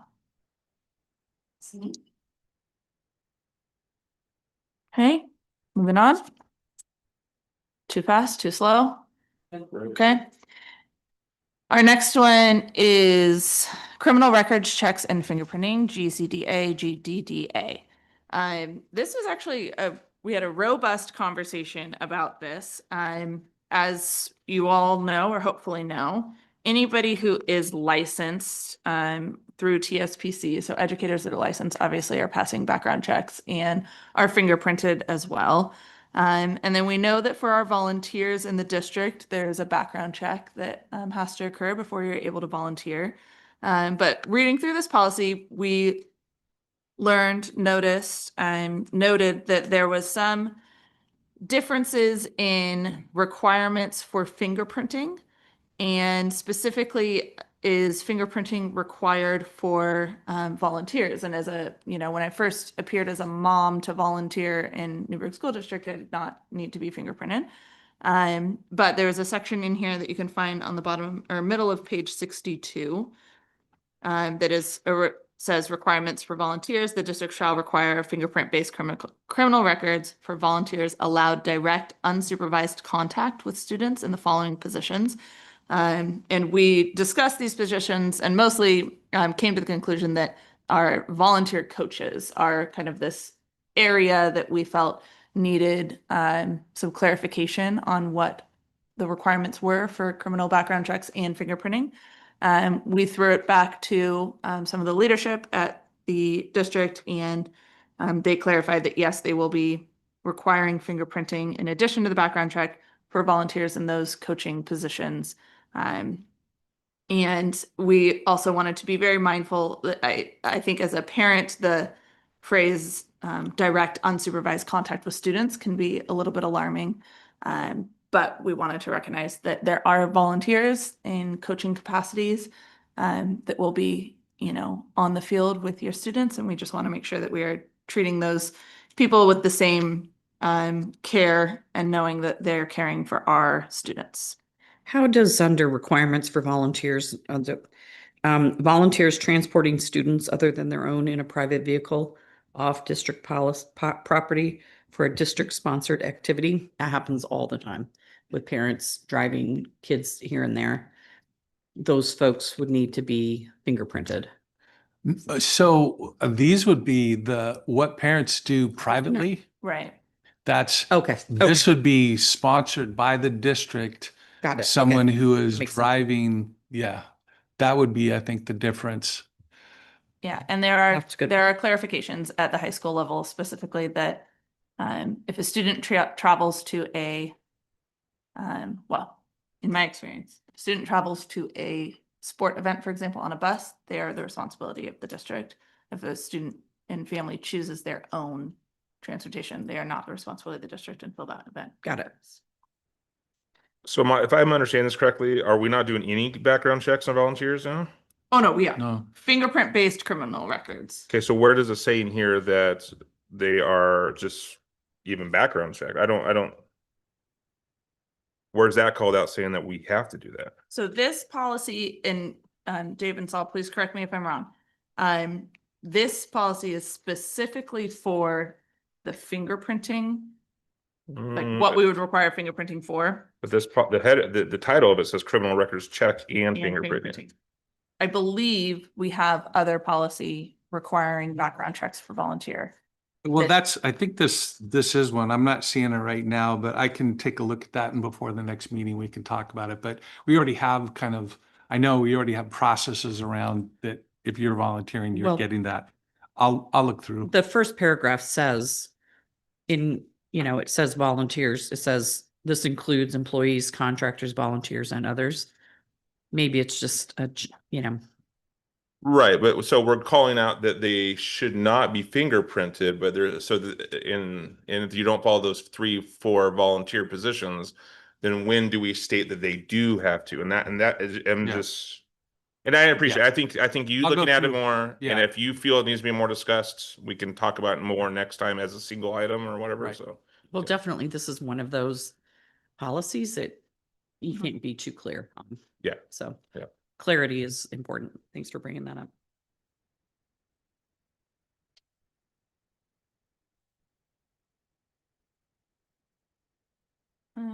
Just checking my notes, seeing if I had anything else on this one. Just to follow up on that, on page 63 under notification, it says the district will provide written notice about the requirements of fingerprinting and criminal records checks through means such as staff handbooks, employment applications, contract, Yeah. and volunteer forms.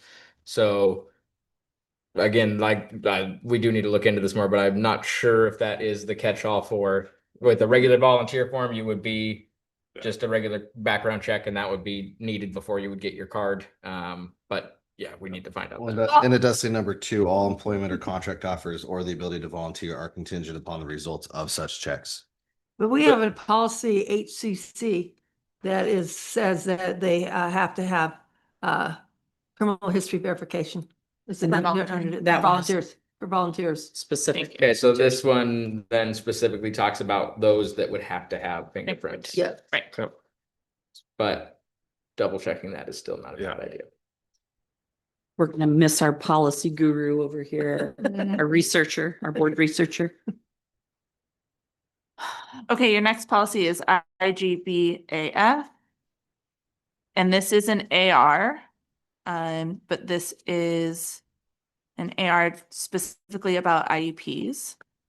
The big change in here, you can find on page 70, I want to say.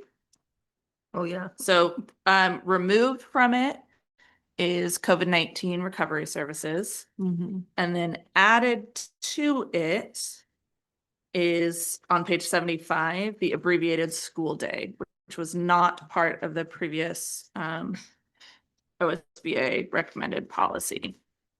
So the inclusion of an abbreviated school day is in line with current ORS as it applies to certain IEPs.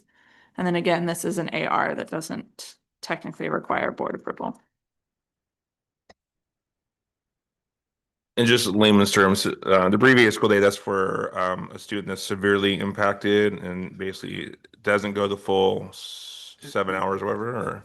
Well, certainly it sits in the special education, but actually abbreviated school days means this law is around kids who have an IEP, but it's also 504s. I mean, it's a pretty broad, if we're shrinking a student's school day, we think about it now because we want kids in full school days.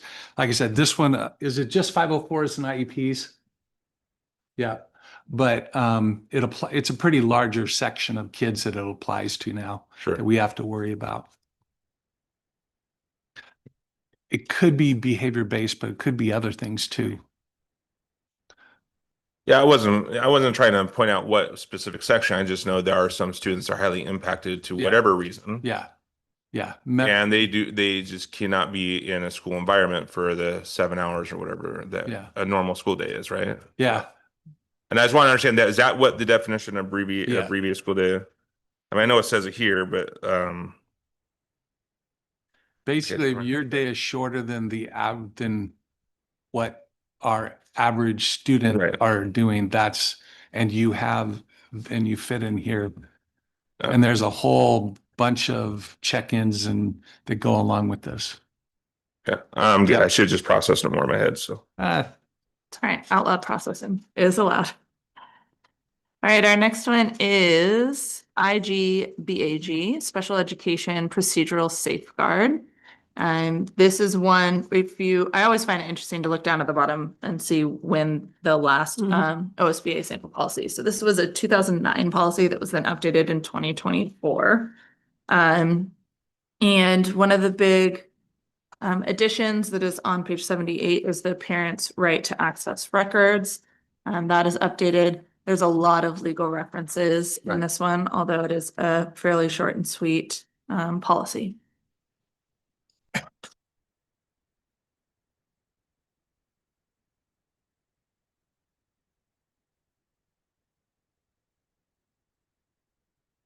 Okay. All right, the next one, of course, we are excited about because this is policy IJ, which is the school counseling program policy. This is a huge update for our district, and I'm really pleased that Dave and Tabitha were able to organize us so that you can look at this after seeing our presentation tonight. This is a real comprehensive update. The previous policy was called the guidance program. So as we learned tonight, they are not guidance counselors. They are school counselors. And so this is really a policy that shows that we will adopt a comprehensive school counseling program, which we are in the process of doing. We had our report tonight, and that we will do our best to follow that and make that a priority for our district. So as Dave mentioned, the comprehensive school counseling program is likely to become the AR, which is included in here. Again, ARs don't need our approval. So when the comprehensive school counseling program is approved by us and adopted, then it will be within Dave's purview to adjust this AR to reflect that. Well, it will keep this AR because it kind of defines a child development specialist, which we can hire. We have several in the district, but it just kind of gives us that ability to make sure we get the right person in the right seat. So this one will stay. It'll probably become AR2. AR2, yeah. Another one. One question on this, the footnote 2 is in strike through, but the actual footnote up on district comprehensive school counseling program shows up. I don't know if that's just a typo or if I'm misreading. I think we don't technically have one yet, so we can't link to it. Once we have adopted our comprehensive school counseling program, then that footnote would then be sort of live and we would link to our current plan. Got it. That's my understanding of it. The Thank you. editing of this is complex art of many different people, but that's how I am interpreting that. Does that seem accurate, gentlemen? Yeah. Okay. I think we can, yes, absolutely. I also think it was kind of duplicative because we could link into the document too. So, yeah. So I have a kind of questions, I guess more understanding. So I'm looking at the two titles of the IJ and the IJAR. Yep. To me, they don't connect. One's school counseling program and then one's child development specialist program. I understand that the definition of the development specialist is they can assist, what I just read it, may serve as counseling staff trained to assist in implementing district comprehensive school counseling program. I'm just like, what is there, is that a different role than just a counselor? Yeah. So in Oregon, there is a licensed counselor. Okay. And that's what we hire into our counseling positions. Oregon also allows you to hire into a counseling position, a child development specialist, specifically K5, K7. I forget the exact, is it K8? Yeah. Thank you. And so if you do that, to have that flexibility, you need this AR that kind of defines, okay, the district, if we're going to do this, we need to develop a plan, a written plan describing the program to ODE. Upon approval of the plan by ODE, the district may submit this candidate for approval. So it's just a way to hire in some folks who have slightly different skill sets. Typically, we hire licensed counselors. So this isn't something I would necessarily use very often, but we have in the past. When I was here last time, we had a child development specialist who was working as and he was excellent. Kevin Hall, I miss him. Yeah. So it just provides some flexibility for us. Okay, again, just a lot of my questions come from continuity. So to me, it's still, I guess people in the industry know it, but like here, if you're reading these two policies, to me, they don't link, except for the one sub-sentence of they can help with counseling staff. And so can we add maybe like under the IJ, say the type of roles that would be included under this? So then it's easier to associate this AR to this IJ. I know, and again, Yeah. I'm just. It's a little odd because I was going to eliminate this. Well, okay, that you It's just that ODE kind of demands that you have the this in there if you're going to utilize this role. Okay. So that's why I put it back in, because it was the only way for us to. I was trying to move it into the into the IJ, but it just didn't fit. So I left it. It doesn't connect well. I totally agree with you. Okay. But it was just and like I said, I'd move it to AR2, but I'm not even sure we're going to need this, because I would normally post a counseling position as needing a counseling license. Sure. But it gives us some flexibility. Okay. Okay, we are on JGA. We are policy number 11, so we are halfway through, my friends. All right. This is corporal punishment, and this is a policy that OSBA updated again in 2024. This is a policy that OSBA added relevant legal information on.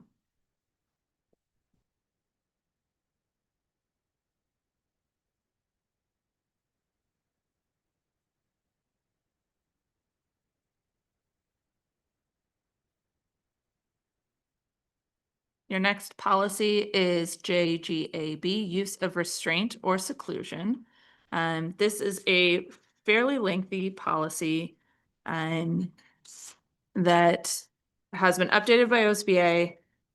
There is a paragraph on page 88 at the very end that is, I think, a significant kind of update and talks about what happens if somebody does this incorrectly. And this policy was also put before Dr. Christie, our new SPED director, who cleared it. It's not one that we make change. It's all legal. Yes. Question on this. I just want to make sure that this is a couple of things like the actual list of the restraints, like chemical, mechanical, prone, food plant. This is only in relation to staff, not SROs or like EMTs. I know personally we had to use once and twice now. I've had chemical restraints had to be used by EMTs showing up to the school. And so I just want to make sure that this is only for those, because some of these, the language is very different from the language that law enforcement would use. So like least, Right. some of it is like least restrictive, things like that. So because it talks about volunteers, so I just want to make sure that that is not applicable to those situations. I don't believe so, but I'll double check. Okay. And I might say on page 85, restraint may be imposed on a student in the district under the following circumstances. I would assume that those circumstances are the circumstances that. Yeah, those would be, SRO it's just would more be based on. it's more of the way it's more the way it's just written is written differently than it's very similar, but the way like least restrictive versus like law enforcement uses just reason, like the word reasonable and things like that. That's a whole different set of administrative rules surrounding it. So I just want to make sure that this is not I mean, yeah, it's in spirit about the same, but just want to make sure. And when I saw the chemical restraint, I can think of two right there that EMTs had to use, and I want to make sure that's not what we're talking about here. One other question on this policy. I'm happy to see the annual review that is built into the policy and the report that needs to be submitted to ODE. Towards the bottom of page 87, it talks about the annual report shall be made available to the public at least once each school year. The parents and guardians of students of the district shall be notified about how to access the report. How do we do that? How do we intend to do that?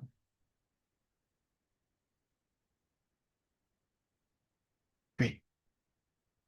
Okay, thank you. When was last time that we, oh, when was last time we presented? I mean, usually it comes in front of the board in a report. So we can, so the report was posted on our website. Which is done in. Okay. That was from the audience that the report is on the website currently. And was the presentation. I didn't see that. We may have to check into that. Okay. So we will. And I checking on assume that. that will be part of the AR that is needed. Yes. Yeah. So the next policy in here is the AR for JGAB. And so. Any question on this one, Dave? The one where it talks about if it continues more than 30 minutes, just the notification that if it's less than that, it could be the end of the day, but if it's more than that, I was just curious how often or what kind of situations we're talking about there and why we wouldn't notify more, I guess, sooner, because I don't know, I'm just thinking of as a parent, if my child required any kind of restraint, I'd probably want to know sooner, as soon as reasonably possible. But I'm just curious how often or what kind of situations we're talking about there. Or is this more of when it happens often? But we're required to put it in the school day, so to call to notify the parents. So administrators are actually really good about making that phone call as soon as possible. I'm not sure if this is being picked up on audio. Well, I was just going to summarize. Would you just mind coming up and taking Well, the seat? I mean, I think this is good. This is excellent.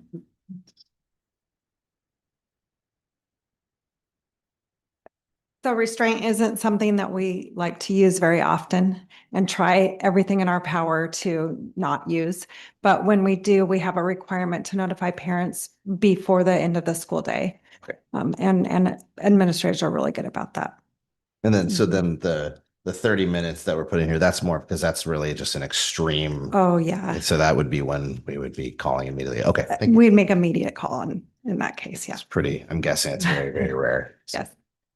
I might follow up just between the policy and pointing out that annual report. It would be nice if we could at some point update the AR to speak to the process that will be used administratively to comply with the policy. If that's possible. What do you mean? The plan that we would have for the annual report. If there's a time during the year we want to do that so that the policy says that we need the annual report. It would seem that the AR would then state how that report is given and when. Okay.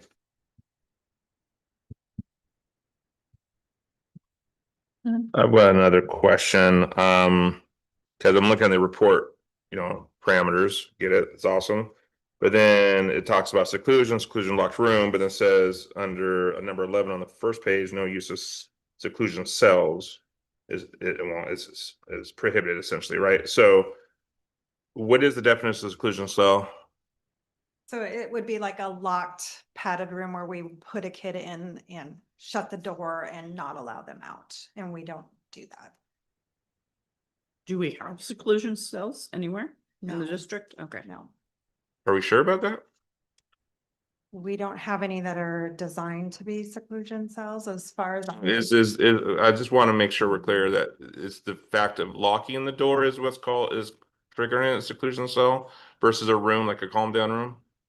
Two different things. Okay. So I just want to, this is seclusion is if we put a kid in a room and we don't allow them out there in the room by themselves. okay. If they're in a room to calm down and we're in it with them, helping them, then that's not seclusion. Okay. I have more questions about that, but it's not part of the policy. It I have is more. defined on page 86. Yeah. I was just going to point that out, and says it's prohibited on the bottom of page 84. No, I get that, but I just Yeah, no, yeah, and if I want to understand what our definition of it is, Yeah. because I have concerns and it's way past policy right now. Mm. That's a whole nother discussion point that I just want to confirm or make sure that we are 100% following this. Absolutely. So, yeah.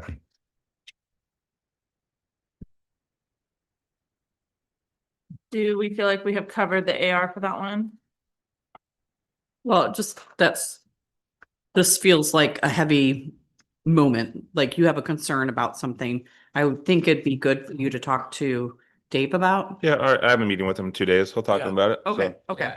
Just, I got other stuff, but it's just, but that's a big point to be sort of feeling like you need more information about and sort of for the public's understanding that Sure. you'll Yeah. be connecting with administration to voice your concerns and you'll have a dialogue about it. Yeah, not to make light of it, it's just the idea of setting the policy compared to the practice. Are we following up on our policy? Are we doing it the right way? But right. I guess just in this moment, ideally we can, mark that. But Oh, yeah, that's what I'm saying. This what my concerns are past the policy per se, like updates to policy. It's more about making sure, yes, we are adhering to it. Yeah. And what I've known in the past, maybe what's today's could be also be different too. So I just, yes. So. Awesome. All right. Our next one is policy on medications. It is JHCD. This policy on medications and the AR that follows it are,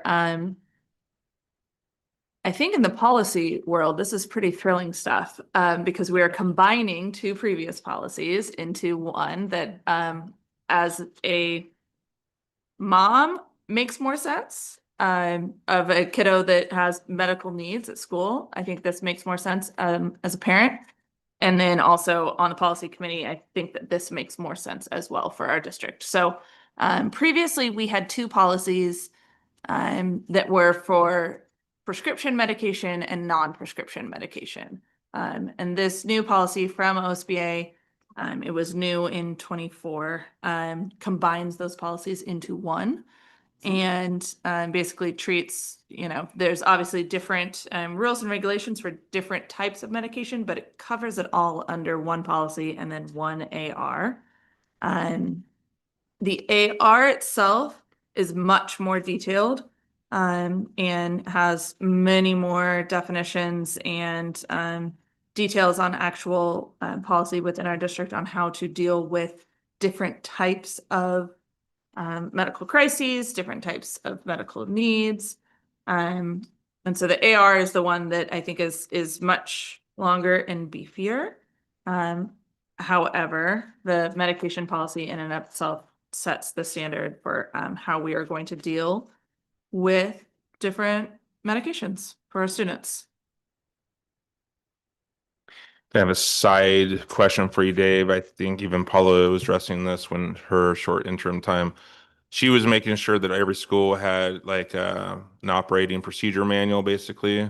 I know this AR is very wordy and lengthy, but is this translated into more of a consumable in the moment and the heat of stuff to understand what they need to do at the school level? Yeah, our nurses kind of manage this with the front office staff. Okay. I think, yeah, I don't think this is really, of all of the things that we do, the administration of medications is pretty closely monitored by our nursing staff. A single mistake creates a lot of documentation. And so this is, I think, fairly well administered. The other significant update to these policies is additional information about the use of Narcan in schools and how that is regulated in Oregon. On the policy itself, I'm curious why we're moving to strongly encouraged. So it says a current first aid, CPR, AED card is strongly encouraged for designated personnel and required was struck through. Curious to hear a little bit about that change. Is there a reason we wouldn't require that for designated personnel? I think that's our current practice. I don't think that, and I think I'm thinking this is coaches because we don't have that restriction for all licensed staff. Go ahead. Would you come up, please? Sorry. Why don't you just come up and stay? Did also have the RNs look at this policy to give us some feedback. And we went and reviewed the law and it is not required in the law. And the sheer number of staff that we have to delegate. So when we're talking about delegating, that's things like feeding protocols, different things that we have to, EpiPens, that kind of thing. Not EpiPens, sorry, but we wouldn't be able to ensure that we had enough staff with the CPR in order to do it.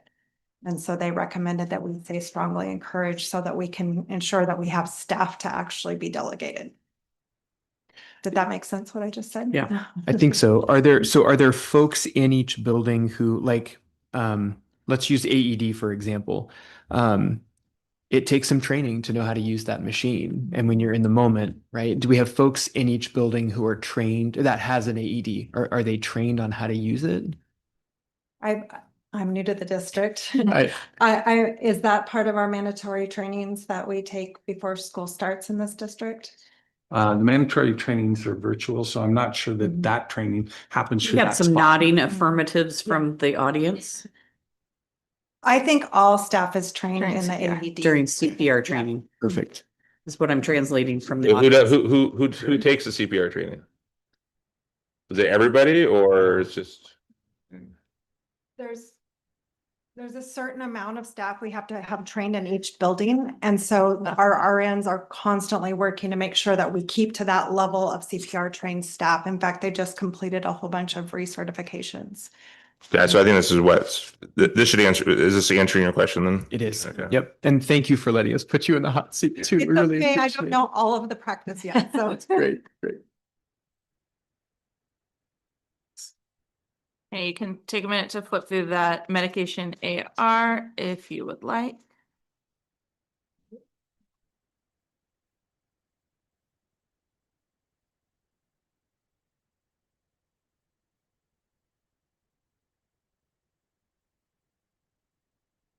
There was some policy discussion on the clarifying the disposal of medications, just cleaning that up, and making sure that I know that front office staff at the schools work very hard to get the medications back to each family within that timeline at the end of the school year. And appreciate it very much when families show up to take that medication off their hands. Moving on. No reaction is a good reaction. Okay. Let's see. I am on policy GEFA. Jay. Sorry, JEFA, tired eyeballs. Closed campus. This is a readoption of an existing policy that we have that was last readopted in 2007. So it is high time to readopt that policy. No edits. And policy JOC, legal names of students, is also a readoption from 2017.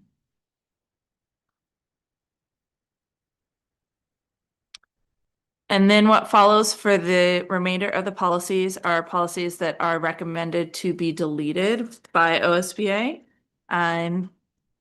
The first one that you see, policy DJCA, personal services contracts. This is covered in the very first policy. The DJC and DJCA are the bidding requirements and special procurements. So that was recommended to be deleted. Same with the AR right after it.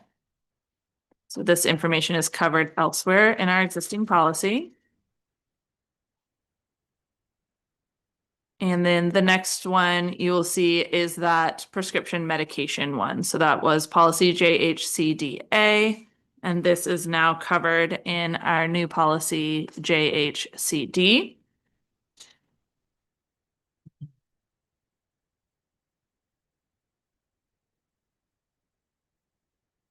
And JHDA recommended to be deleted. This is also covered elsewhere in policy.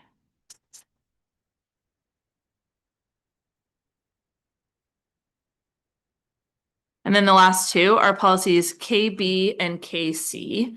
And these are policies that OSBA does not require that a district have. They do not recommend that a district has. They are policies that we have. They are both from 2007 when they are adopted, and we do not have any updates on them. Our discussion in policy committee surrounding these two policies is that, you know, obviously these are topics and ideas that we as a board support, that we as a district support, but the policies themselves are not necessary. And we are not in the business of creating policies just to have policies. Some of the ideas that we expressed in policy were that the first one, policy KB, really specifies that there's a program for communication, not just sort of ideas about communication, but that we have this specific program that would be modeled after this policy. And that is not the case currently in our district. So to have this program stated here, it seems not currently accurate when you're looking at how our district is functioning. That being said, all of these things are things that we do that are part of our board goals. They're part of, you know, the superintendent's expectations to communicate, but just sort of an unnecessary policy.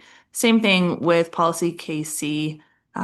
This one especially, you know, we are a public body and we follow the rules and regulations of public meeting law. We have all sorts of things that we do to stay in line with these ideas that are not, that is not a school board policy. That is the role of a school board as ruled by OSBA, as ruled by the Oregon Governing Ethics Commission.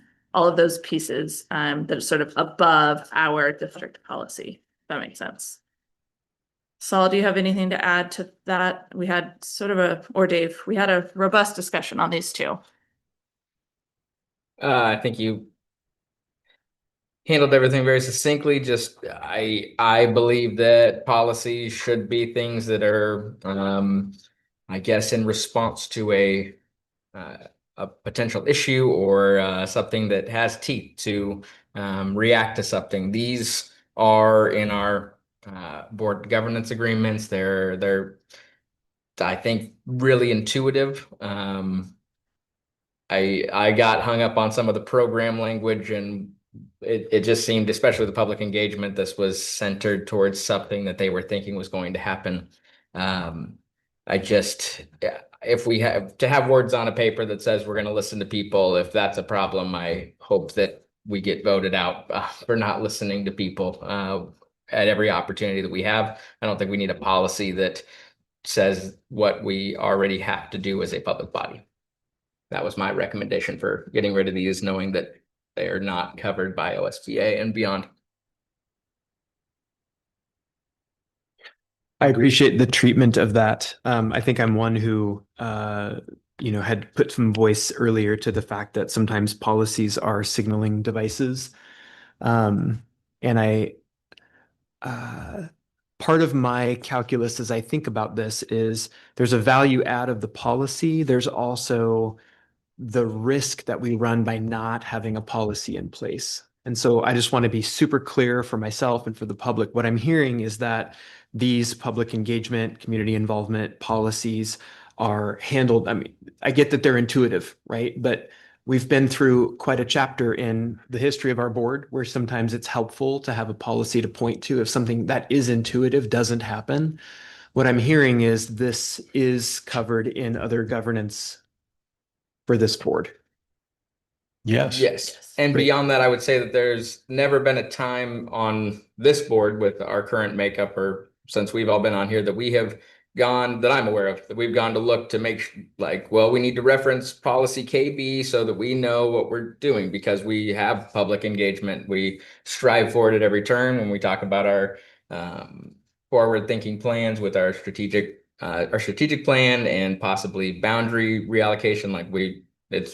We know that public comment, public engagement is critical to any success on this board. And so the idea that somebody's going to look here, I think, is a little bit just that idea of a policy is here so you can trust us. Like, well, if we're not looking at that policy, what good is the policy?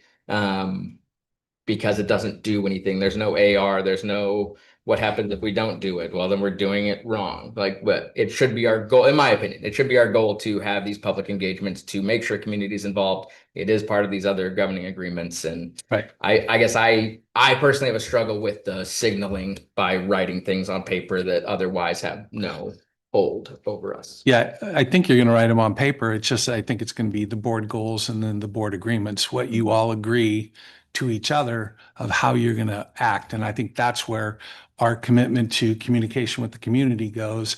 And then your goal around public engagement, I think it goes in your board agreements and your board goals.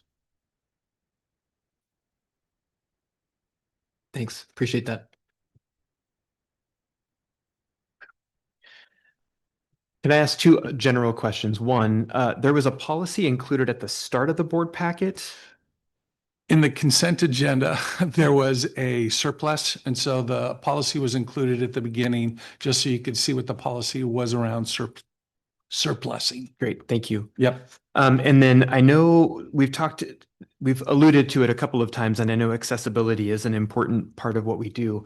When we look at policy in the future, could I ask that we get a non-marked up copy, like what the final version will be if all the changes were accepted? It's just so much easier for me to read next to it's hard to read the strike through and parentheses and all of that. Is that so? Our plan was the next time around you would see that. We could include both. We'd stop doing that because it got confusing. when you were looking at being able to see what the change, what it was and what we're changing to, and then having a clean copy, we could. That's what we were doing. I think the first time we included both. We had a conversation about this because I felt the same way, that this is a bit confusing, but I do think the benefit of it is you can see what has changed rather than just seeing a clean copy of what will be. I think that was one of the arguments that we had of doing this. And the argument against having both a clean and a marked up copy was mostly paper. Like this packet right here is already, 100 and whatever pages front and back. If we're talking about a budget crunch, it's probably not worth it for us to be printing out another 60, knowing that it will be on the second reading. But obviously robust discussion. If we'd like to have that, we can change that. Not a problem. One of the discussions sort of related, but not, that we've been having is using our technology a bit more. And I know Nancy always has her computer here. I've taken to bringing mine because our policy website is easy to look them up fairly quickly. And so I'm not sure if that's, what that would look like for us if we each were to sort of incorporate technology more into our board experience here. But I do find it helpful to be able to look up sort of the clean policy or the previous policy. So I understand that. And I think the way that I have worked around it as a learner is by having my computer with me. Can I access is there already a clean version? No, because we haven't accepted the changes. But if it's something that we want, we were doing it before, and she could make a copy of and then accept the changes on the copy and then have a clean and have a marked up copy. What if the digital board packet had that, and then maybe we didn't always print it out? And so, because I only personally, I only need the marked up one, but for those that want to, they can maybe utilize technology. I don't know if that would be the way to save paper. And then for those that don't need that, but then it's the clean copy can be also available for the public who wants to read it. Let me do a little work with Tab and then get back to you on what I know what your need is. So let me see what we can do about accommodating that. Thank you. Okay. And I don't need it printed. Electronic would be just great. Are we done reviewing all of them? Yes. I just one general question, going back to the JHDA where it's deleted, the psychological testing of students. Did you say that was referenced somewhere else? Believe that. Go ahead, Dave. The psychological testing of students. Covered in another special ed policy. But it's not in one of the ones we reviewed today. Correct. Okay, can we get a copy of that or a reference to that next time so we can compare and make sure that? Yeah. Do you happen to have it up, Nancy? We can find it. I'm sure you can search. Yeah. I mean, this is, I would say, to a larger degree, going over the scope of policies we're doing this year it is great because as long as we can make sure that these are covered, right? It's good to remove redundancies so that we have one clear one rather than one that kind of speaks to it here and one that kind of speaks to it here. Oh yeah, we're getting glad through this, but yeah, we'll get to a good state. I'll find the policy and then forward it on in like the Friday memo or something, so you can take a look at it. Yeah, or just a link to which one it is or whatever. That's great. So yep.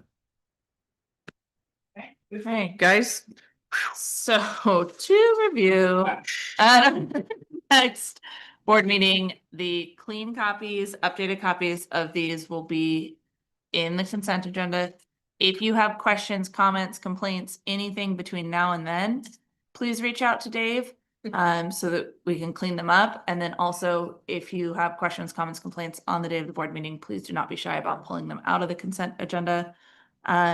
I meant to do the math today, but we will get you an update on how far down our list of 580 or so we are. I think we should get ourselves a little bar chart in here that we can mark a thermometer of how far we've made it, just to keep our enthusiasm high. Well, thanks for all your work. Yeah, Oh, good no, job. I need a policy for that. Thank you. Okay, Nate, you're up. Thank you. All right, financial update here. Something to note, I gave you a revised batch of reports. We had a issue on the data for the special revenue fund. So if you notice that budget is different. So this has now been So fixed. use the stapled version, not Yep. what was printed in the packet. Correct. Okay. Yep, Thank the you. one that was loose. So that's the correct report there. Pretty much and focusing on the general fund, revenues and expenses are going as anticipated. I will note that this is based on April 30th, so the appropriation transfer that you guys did in the last meeting is not reflected here. It will be in the next one, since that was done on May 13th, and this is as of April 30th. Anyway, so right now this report's estimating we're at about 883,000. I do anticipate that number will continue to rise. I have some information I got from the county on Friday. There was one piece of the data I was looking for, but I need the last year's data to contrast that to make sure my projection for local property taxes is as close as possible. So this is a conservative estimate right now. But I do anticipate that will continue to rise on the next report. This last month, Senate Bill 849 was signed by the governor, which was the PERS rate relief. I thought that was noteworthy because that was a $480,000 benefit to our budget next year that we counted on happening, and it did. So I'm very happy about that. Excuse me. And then this last since we met last, the state economic forecast was released, which Dave gave you guys an update on, but I just wanted to point out a couple things about it. And it was basically a change in the projected revenue. It wasn't that we're going into a recession per se, but that projected revenues were going down, which lowers the resources available for them to consider, the state legislature to consider in the state budget, which is still not completed. And so the main factors were personal income tax, but also local revenues. When we're talking about schools is a big part of what we do. And so local revenues from property taxes were also down, as well as the CAT tax was also down. So there's some big factors for state school fund. When I wrote this, it was rumored that the Ways and Means Committee was going to meet on Wednesday, and that was confirmed today, that they're going to meet to talk about state school fund tomorrow. So we'll probably get some information pretty soon. I also wanted to touch base on the reserve funds. So it's come up that the state has over 12% of the annual budget in reserves, but there's conditions that have to be in place for them to release those funds. And I just kind of wanted to briefly touch on that just so you guys knew what that was, and that fear mongering or of the unknown is not reason enough for them to say, okay, we're going to dip into these funds. And so I'll start with the rainy day fund, which is Oregon, the whole budget. And that one requires a 3/5 majority. And there's 3 conditions that has to happen for them to invoke that. One is there has to be 3% less revenue in the current biennium than was originally projected. The second is there has to be a decline in non-farm payroll for 2 consecutive quarters. So that's a loss in payroll. And the third one is that the revenue forecast of the current biennium is 2% less than the budget was based on. So one of those 3 things have to be in place, and then the legislature has to have a 3/5 majority to bring those out of that. And the Ed Stability Fund has similar requirements. And I didn't get those details on the sheet I had, but it said similar requirements. So I'm sharing that with you. But together, those 2 funds are almost $3 billion for the big number. So there's money there if we do enter a recession that we won't have like our 2003 issue where they kind of said, okay, no May payment for you. So I think we're hearing pretty clearly from our lobbyists that there's not very much interest in entering in doing rainy day funds before the first day of the biennium. So I think there's a lot.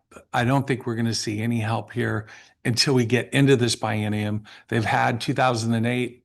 They had 3 different lowering of the state school fund within the same year. And they're kind of looking at that year as like, that's what they're worried about is that we're going to have 3 consecutive times where they're lowering these revenues, and we're going to need to make up some so that we're not cutting people in the middle of the year. So that's what we're kind of hearing. And the last thing I was going to touch on was just that we will be coming back to you in the next meeting with an appropriation revision for our special revenue funds.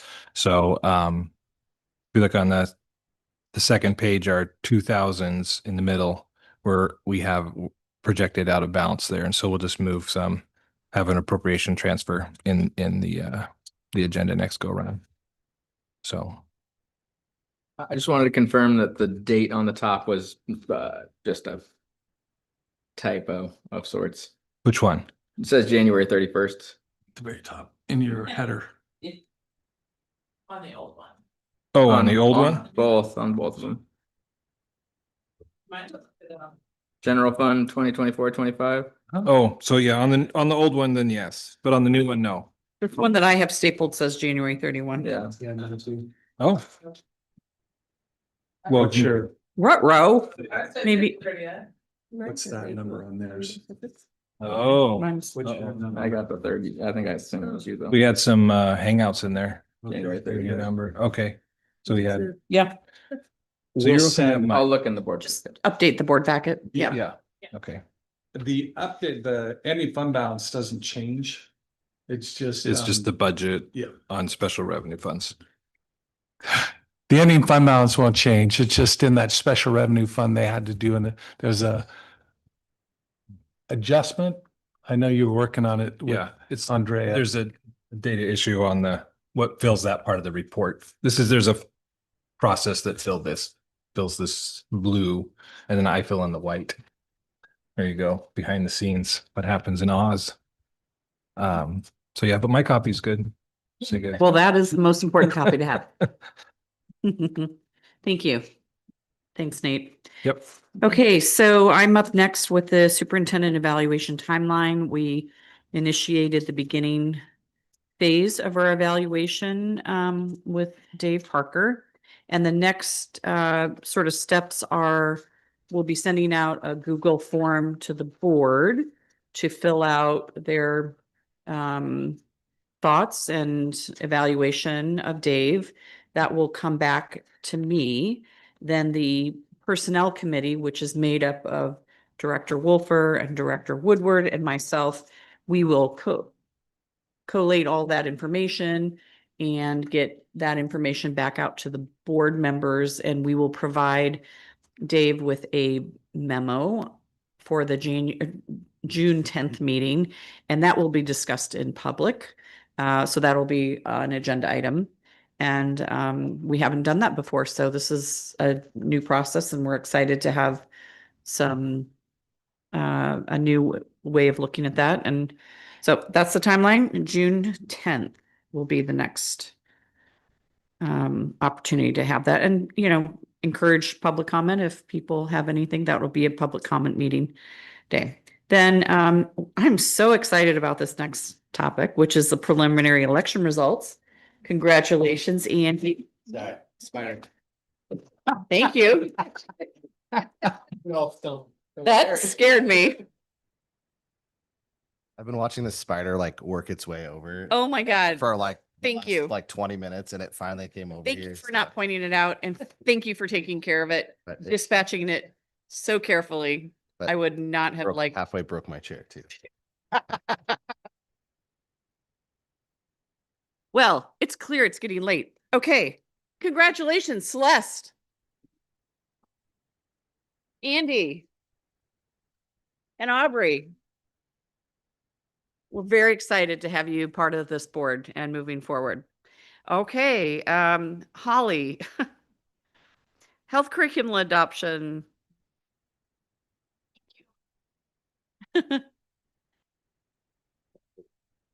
Was it a big one? Oh, we can see its body. Ooh.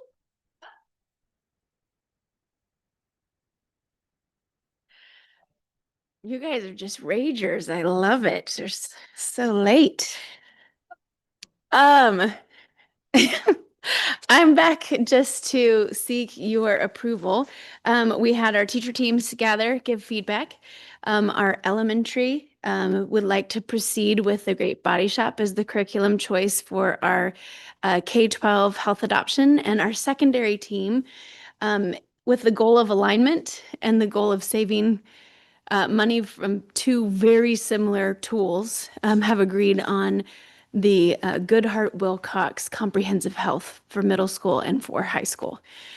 Great concerns, great discussions about the tools to use, but all of them felt confident that these tools would meet the needs. And again, hearkening to the earlier conversation with our counselors, so much of this curriculum also supports the T-cell work of mental health and health in general, the whole body health of a student.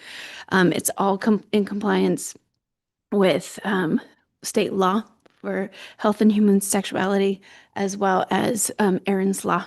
So we are putting the right tool in teachers' hands.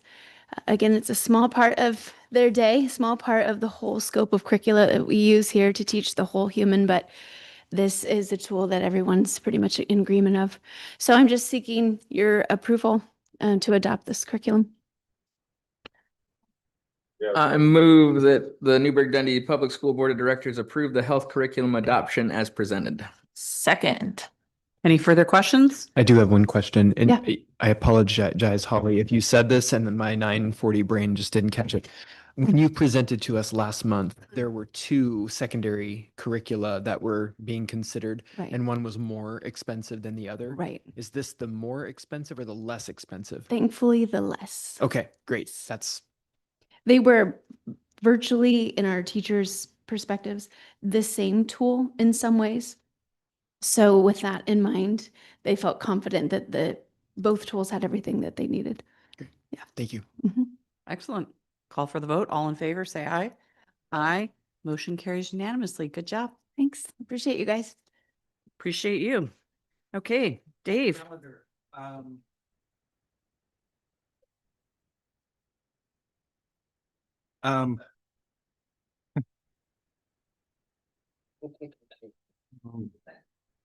Board calendar. This again is kind of what we talked about last time. We have July 1st as being the retreat. Kind of there is a board meeting there that we have to take action on some of the housekeeping items, but I'll schedule that one. We've got basically one board meeting July, August, November, December, and March. August we'll do the training with from our group. We're working on that one. Our civil rights training that to honor Rebecca Yep. Iros. Yep. So we'll have that squared away. After that, I think we're basically good unless there's questions about it.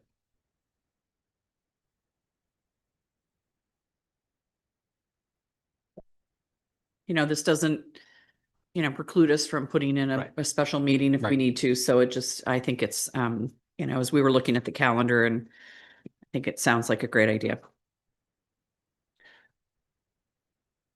I move that the Newburgh Dundee Public Schools Board of Directors approve the 2025-26 board calendar as presented.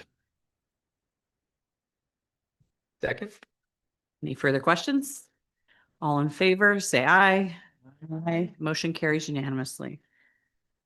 Okay, this has been a long meeting. Good job, everybody. It was a great meeting. I just felt like it was so much good conversation, and it's great. Everybody have a good evening, and meeting is adjourned. Yeah.